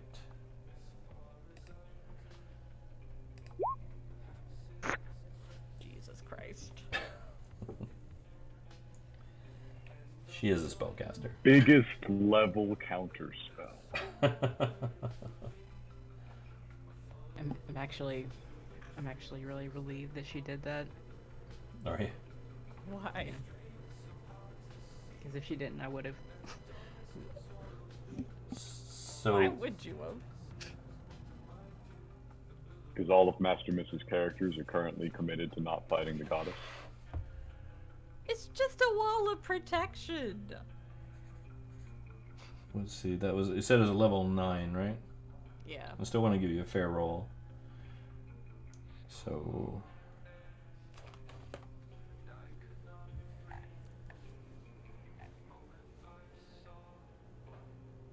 I mean, you gonna roll, fam? Idola has to roll to counterspell that. no, I know. I'm getting the math right. That's all. Okay.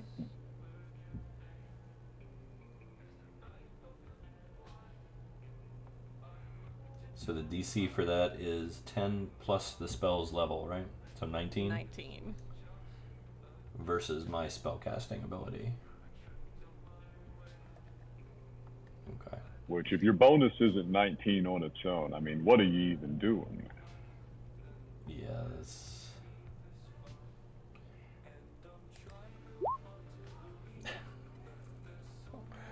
It's not even including the full bonus, but yeah. So yeah, she'll snatch that one away from you. I hate this asshole. She is a goddess. She is, but damn it, that...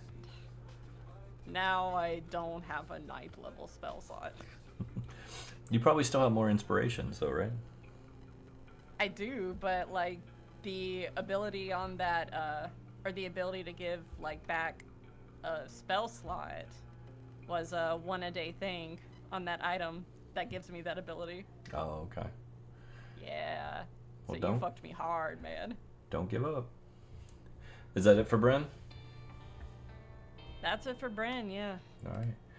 Uki. Things are going wild. What are you doing? Uki looks at Wilhelm and says, "Are we doing this?" Well, via the Echo Stone, you hear, I'm doing this. Oh. Step in if you have a backbone. You I have faith in. All right. And Saoirse says, like, over the echo stone, I refuse to give in. I refuse to let her have this. All right. So Uki is going to step up STUPID. That's what you and to me. say, I don't know why you're doing this to yourself. Yeah, it's Wait, your wait. turn. Yeah, Lil. What you got? What you got, Uki? Commentary. Hold, please. Hold. Party line. Excuse me, operator. Could you remove this party from the party line, please? Party Yeah, they're lines. booted. I'm They're booted. yeah. I'm firing pitch. You're firing pitch. Rancor, yes. And I am firing it towards this direction, this way. Towards Az and Yeah, And basically do and that. Wilhelm? Yeah. Not. It's going to be basically. It's going to be. It's the. I'm going to aim it so that collateral damage. Az will be in the collateral damage range. Do we draw a line for this? Let's see how many. Little tool.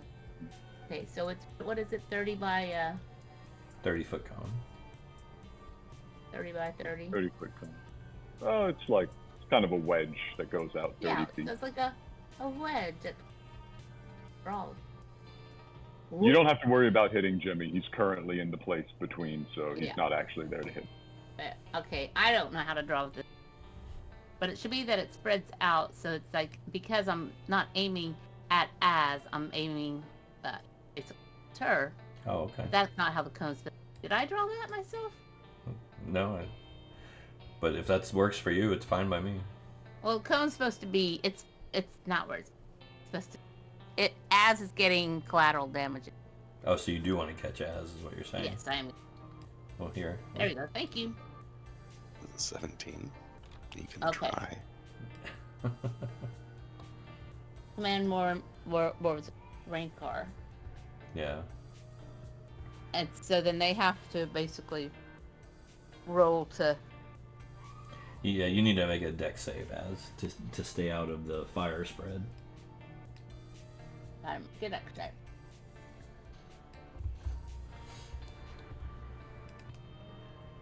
Okay, yeah. He manages to Okay. shimmy Cocoa Puff out of it. And then I'm going to go ahead and I'm going to unload a bit of Emberlock rifle. O'Bannon. Who are you aiming at? I am aiming at her. At Adola? Okay, go ahead. Oh yeah, we do that. And now with this, I can use steady aim, can I? I don't mind. Steady aim. I'm going to fire Emberlock rifle. Come on. Come on. 1, 2, 3. And I have a fourth one, right? Big hit. 4. Hey. One of those hit. Okay. Hell yeah, with the nat 20s, let's go. Alright.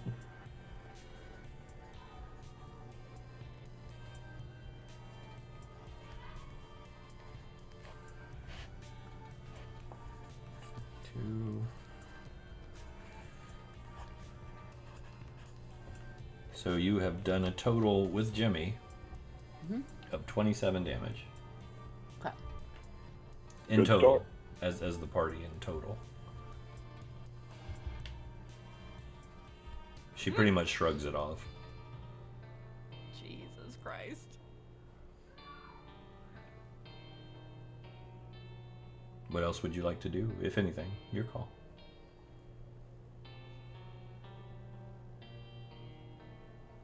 So that did, because I used steady aim, did that deal the additional damage to the target equal to 2 plus half my fighter level? Yeah, I added it all up. Okay, got it. Okay. Alright. She's taking And- reduced damage from your attacks. She has resistance. Got it. Okay.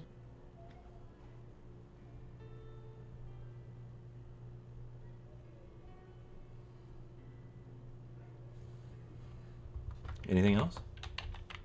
I think, I guess the only thing that I would say is,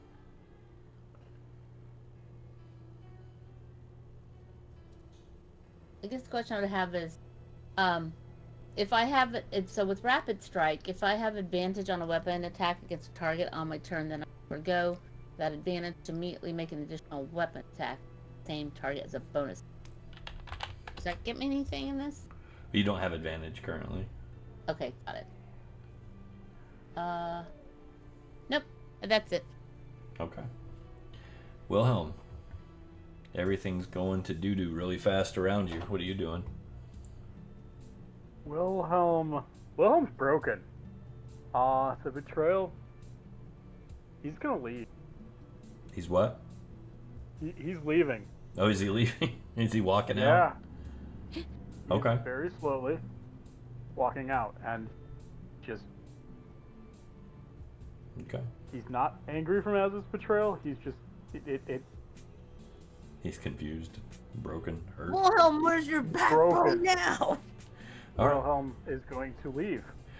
All right. Is anyone? Well, no. You get your move, but so you'll make it basically to the door. Yeah. Okay. Was that it for you? Yep. He's gonna head out. Okay. As. What about you?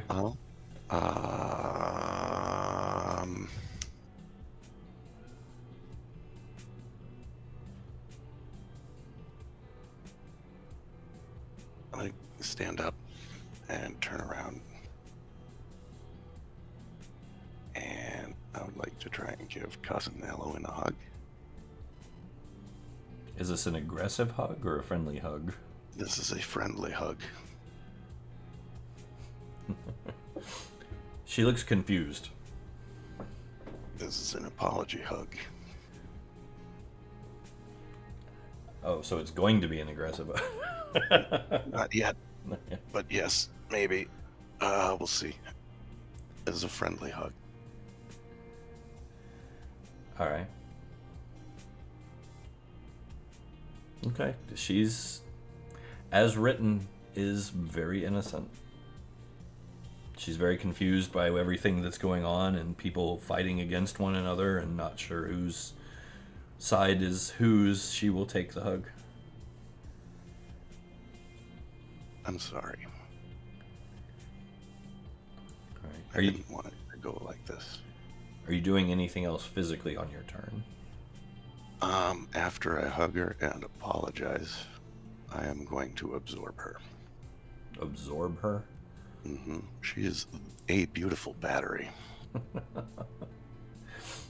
All right, so you're going to try and kill Eloin? By draining her power source and making it mine. Okay. So since her turn is right next to yours, I'm going to give her a chance to say something. Is that okay? Yeah, of course. She's okay. She says, I told you how to defeat her. Why is no one using the relics?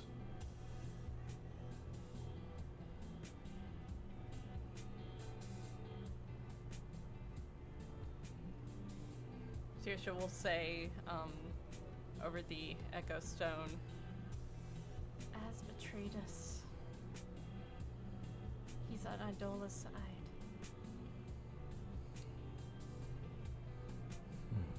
And everyone's confused.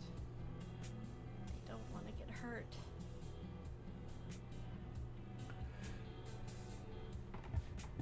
I will not stand down.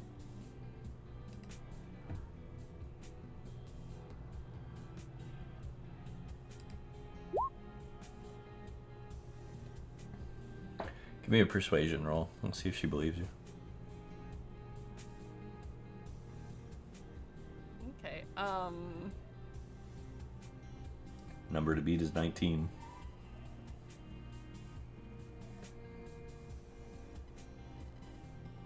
let me...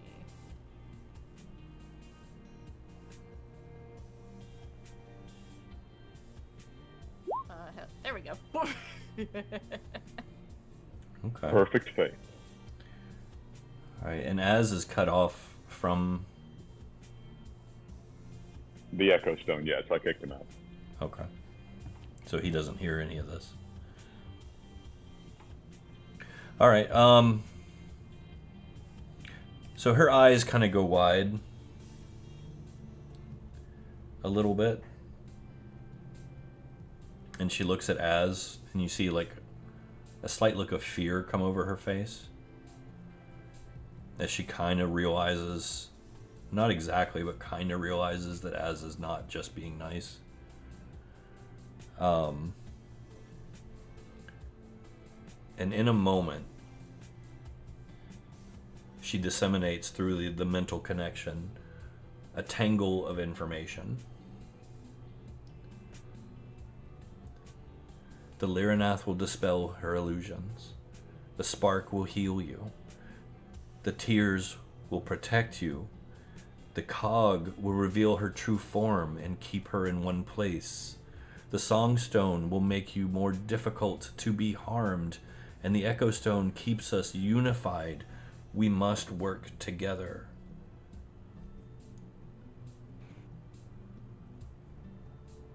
And she generates the barrier of ice around herself for her turn. So as you're still welcome to make your physical move.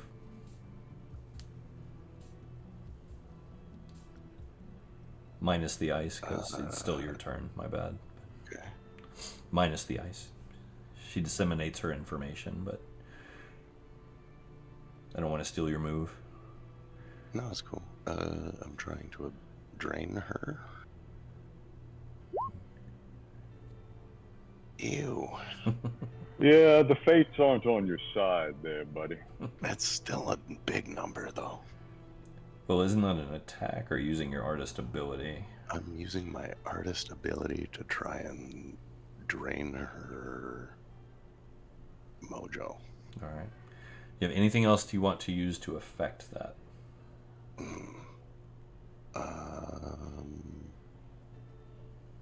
Let's see.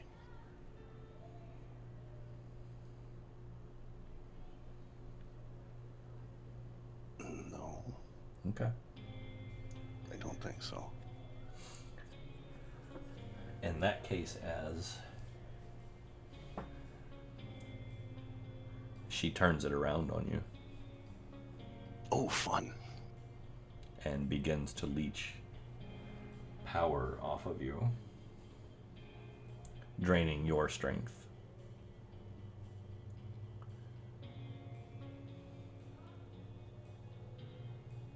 Rude. Turnabout is fair play. It is. It is. It's totally fair. That's all I got.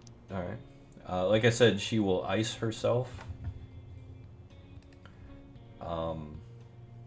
And she will continue to drain you as...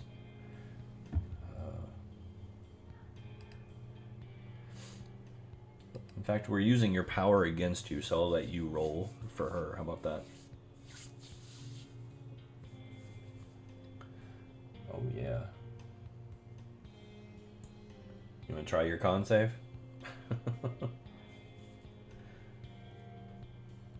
Okay. It feels like a stalemate. Like you guys are just trying to pull on each other and it's not moving. That's fine.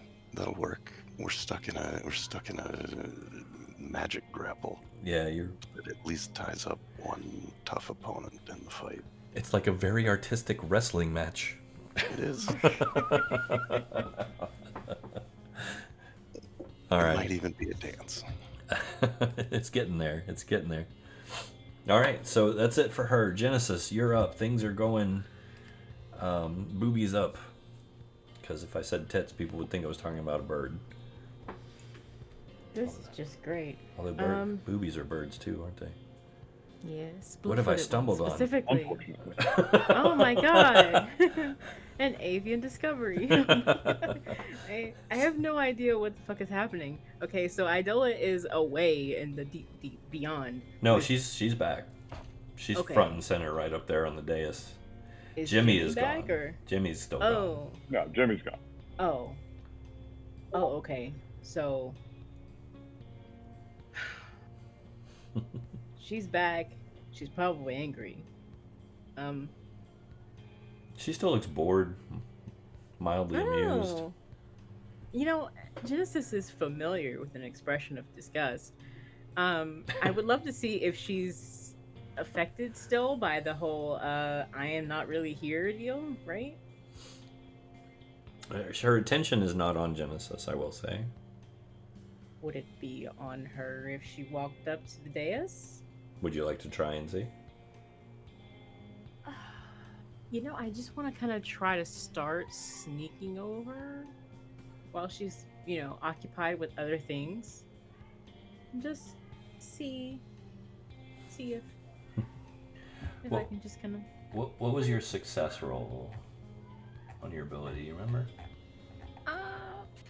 Or but I tell you, we can So just do long another ago. one if you want. It'd probably be easier. I feel like it was really good though. Was it? Let me find it. Hang on. Fair enough. Through the Echo Stone, I'm gonna ask though, do you have the Cog Stone? The The cog cog? is laying up on the ground next to the dais. That was Cog and permission, Lyrinath right? both, I believe. Yeah. The cog and the Oh. Lyrinath, and she's holding the bowl of tears. It was a 25. Okay. You want to just stick with that? I feel like that's statistically better than average. So yes, Okay. I would love to just kind of leave that where it is, if I may. All right. Well, go ahead and move to where you would like to move. Just 1 second.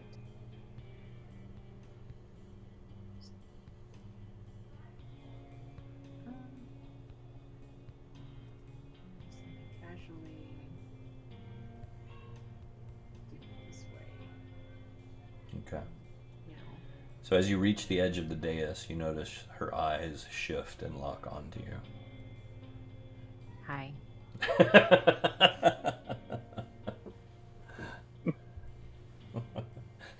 Hi. Oops. Just looking for the bathroom, I swear. Yeah. Anything else for So Genesis? We're just gonna continue to try to push the idea that we don't exist into like the general near field vicinity. You know, like oh wow, you know, look at all these cool things. They're just laying here. I'm not really doing anything. I'm just kind of standing there, hands in pockets, like. Are you moving towards the items? Is that the goal? I would like it to seem more coincidental, please, pretty please, if at all possible. I just don't want it to be on purpose, you know? Like, oh wow, I found myself over here from just strolling around. Would you like to do a deceit roll? Okay. You know, Deception? I really feel like the I'll give you deception with advantage because of your psychic ability. How about that? yeah. I was just gonna say that +1 to illusion should come into play too. Like. Yeah, sure. Throw it in there. Oh, We gotta God, stack them why am I bonuses. not good at this? Oh.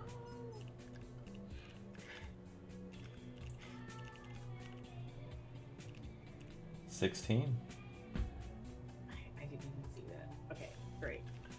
16. Cool. Let's give her an insight roll to see if she beats it. +1 is 17, by the way. Nah. Nah. It's honestly lower than I expected.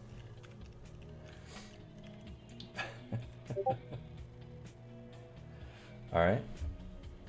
So I guess she knows I'm moving towards the items that we were supposed to leave, right? You're not entirely sure, but you get the feeling that she's pretty much aware. Mm-hmm. Okay, I mean, it works for either way, you know. It's fine. Mm-hmm. I would like to set the water clock so that it is in contact with the cog. Are you setting it down next to the cog? Yes. Oh, you're getting a little close. I'm gonna have to pop you. I mean, we said hi. We're not. Now, Genesis hasn't been antagonistic, but she's getting a little shady there. So we're just gonna do a quick slap on the wrist. Did that hurt? Yes!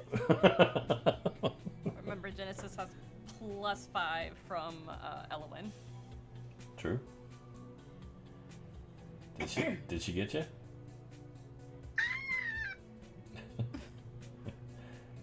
Yes. Yeah. Okay. So yeah, slap on the wrist. She still would have got me either way. It's fine. So yeah, we're just gonna. The motivation behind this is not really evil. There's a lot of stuff going on. There's like, oh, you should do this, you should do that. Oh, Az is betraying us, and we're this and that. Like, the water clock has been a source of coherent, like, not prediction, but sort of, I don't know, a good way to see what's going on, really. Like, what lies ahead. And it's not worked for a long time. It's not really a relic, but I do want it to kind of, I want to see if it's possible to tell what's going on here. You know, maybe the clock will tell me something. Presently, it is blank. Yeah. But Genesis, Have you ever looked at this clock to see if maybe perhaps it's missing a part, say a cog? And I'm speaking via the Echo Stone. I mean, Genesis is kind of like struggling to figure out where that would fit in a water clock. Is there space for a cog in this thing? It's No. a clock, right? Well, it's a water clock. Water clock. Yeah. Water clock. Yeah, they don't So use it's gears and all that. They don't. No, it's Okay. just like running water in like different sections that go into. I don't know. But, so she smacked you. Do you continue to get the cog anyway? I wasn't gonna touch it. I just wanted to set the clock down beside it. Okay. For the love of God, why not? I mean, it's a non-confrontational, non-combat related activity that I can do that doesn't convey that I'm fighting you, but at the same time, like, why is she hitting me for putting something else down? Like, I'm sorry. What? She's antagonized right now. By me standing here and putting another item at the dais. Well, no, by a bunch of mortals running around shooting at her and starting fires in her spire and stuff. She's antagonized, like officially antagonized. I want Genesis to have the energy of this. I am not part of this. Okay. I am just an individual who is just Hey, happens to be here. She just gave you a love tap, so it wasn't like a big attack. Genesis will physically pause, slowly roll one eye up, look to the right, look to the left, and raise an eyebrow. Alright. Okay. Is that it for Genesis? And we freeze. Alright. Fair. Sure. Huh? Can we actually communicate if it's not our turn to take an action? Yeah, the stone allows you to. That was the big benefit So of it. So what Uki wants to say, what Uki is going to say is, God, guys, there's been moments in the past where you spoken of Wilhelm being our leader, and he's had to, he just doesn't have it. But when with our group, with our units, if your leader falls, you keep going. You work as a unit. We have to work together towards this. We can do this. So think about what can your contribution be in this? Think of what she said, that we have to work together. Just think of that as you don't. Let's keep working together. And so it's in a way more of a, not so much of the persuasion, but more of the rally cry. This is the, how do you keep up when someone falls? You keep going. Fair. All right.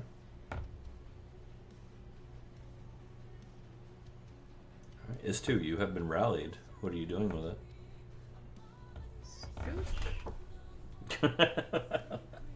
Hi. Hi. What are we doing? Who are you talking to? Wilhelm. Well, Okay. what's the plan here?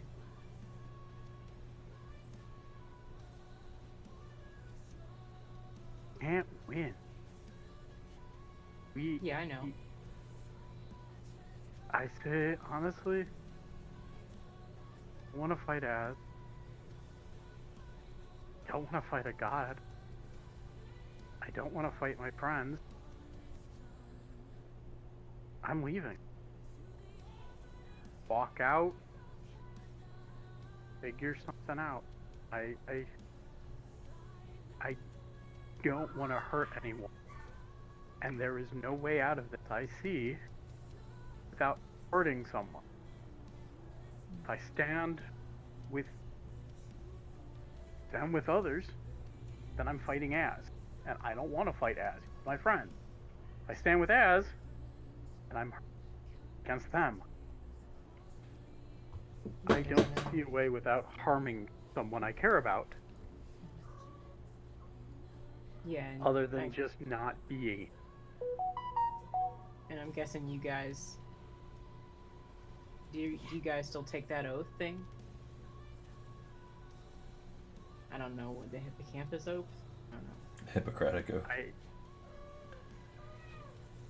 I mean, I know, but We have just hypothesized Cairnite Hippocrates. sometimes the best It's a action great is elf. no action. But I do wonder what happens if the door is closed the way that doors have been closed before, where we've been gate kept into certain areas and restricted to certain things until we've solved certain puzzles. If we face that again here, I mean, I remember distinctly finding that one of them was caused by a divine power. You know, what happens if we're stuck in here and there's nothing else we can do but stand here and watch our friends die slowly or quickly? Then, You know? here, but she said you can leave. So I'm gonna take her at her word that we actually leave. Wilhelm, we have to believe. Listen, I've got a plan to trap her in a way that she can do no harm to anyone or Cairne. In a way that will not harm her, but I really wish just this math were restrain her. longer. And restrain her until the end of the somnambulist prophecies. But I need your help. If you could help and boost my power in any can't- way so I can be able to do this. I can't move outside the map, can I? Where are you trying to go? Like right here. Like he's almost on a half edge. Yeah, but that's basically where the gate would be. He's about to cross the threshold. Okay. Well, theater of the mind that we can just say that Istu moves even further away as Saoirse is talking towards the door. Alright, so Istu and Wilhelm both are walking out. And Cinder would move over because we, as established, he would be over there. Okay. You Alright. can run. You're gonna try to fight a god, and okay, let's say you trap the god. What are you gonna do with Az?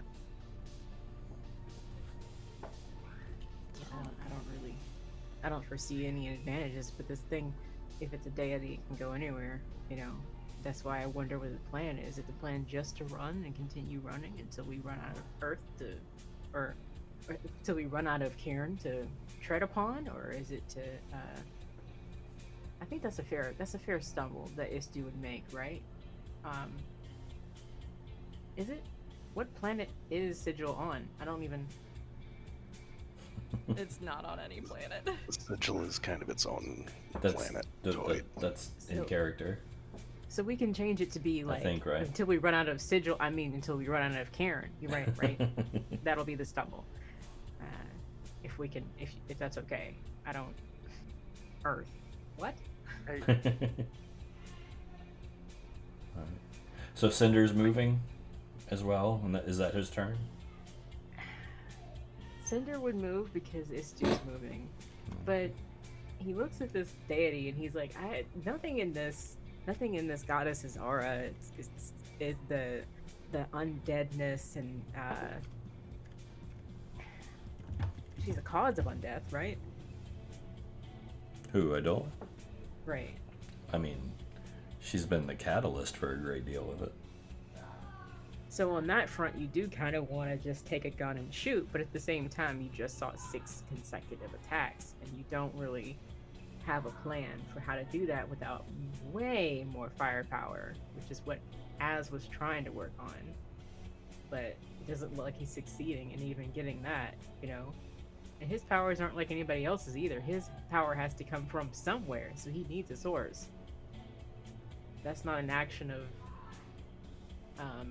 of of optional violence. That's something he has to do. He's going to be powered to do anything, right? Not like he can siphon like normal because he's in the domain of a deity, right? Well, yeah. The deity who granted the powers that give him his power, their power. Yeah, so he's not going to be able to lash out against her, you know? This party is going to be split, right? He is being creative and trying to He draw a betrayed different... us. What? God. Sorry, what was that, Church? No, I was just saying, he is trying to come up with a creative way to get power. I don't think it's to fight her necessarily, but I could be wrong. Maybe he's fooling y'all. Who knows? He's fooled us before, am I right? Lol. Oh. I don't know. Narratively, I feel like he would be moving towards the door too, but maybe that's just me being... What do you think? What do you think, Ingo? What do you think? Cinder would be following us too. Okay. Yeah, I just want to make sure I'm making the right narrative calls, because at the same time, I do understand he's like part paladin, you know, like Needs you an know, oath part of warlock, vengeance. part you know, yeah. Sorry, as opposed to the minimalist. Yeah, I don't know. Well, is that it for Cinder? I think. All right. So Pohan rushes for an attack. No. He's following Jimmy. Poor Pokemon. Where's his character sheet? I pulled it out. Oh, here.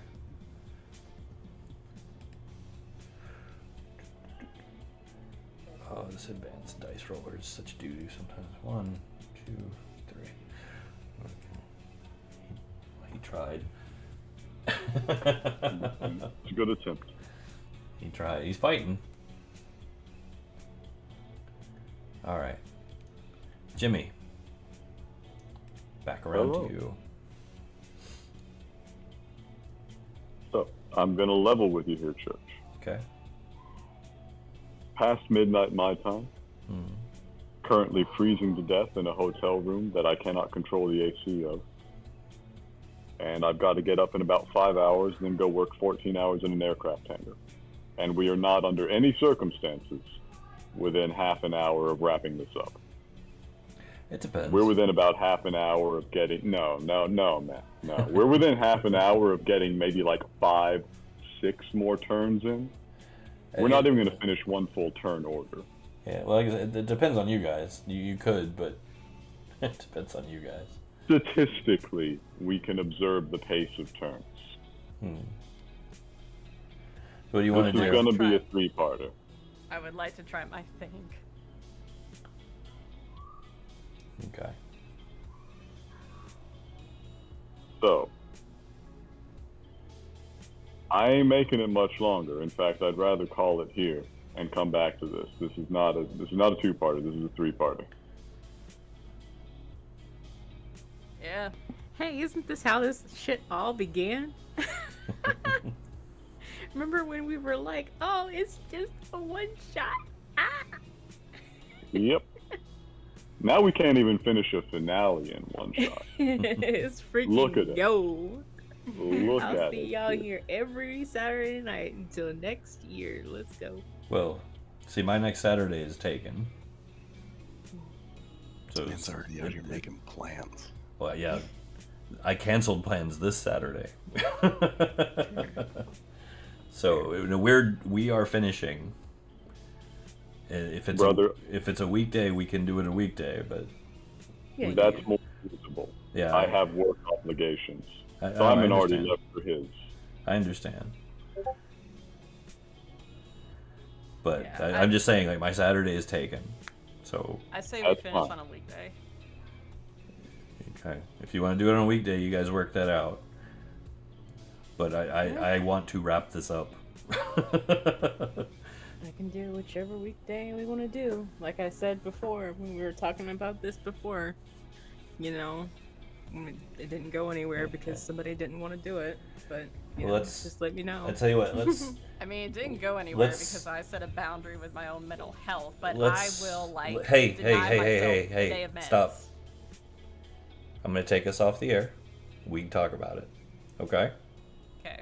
Okay. So, if I need to post anything, I will. But yeah, I'm gonna go ahead and stop.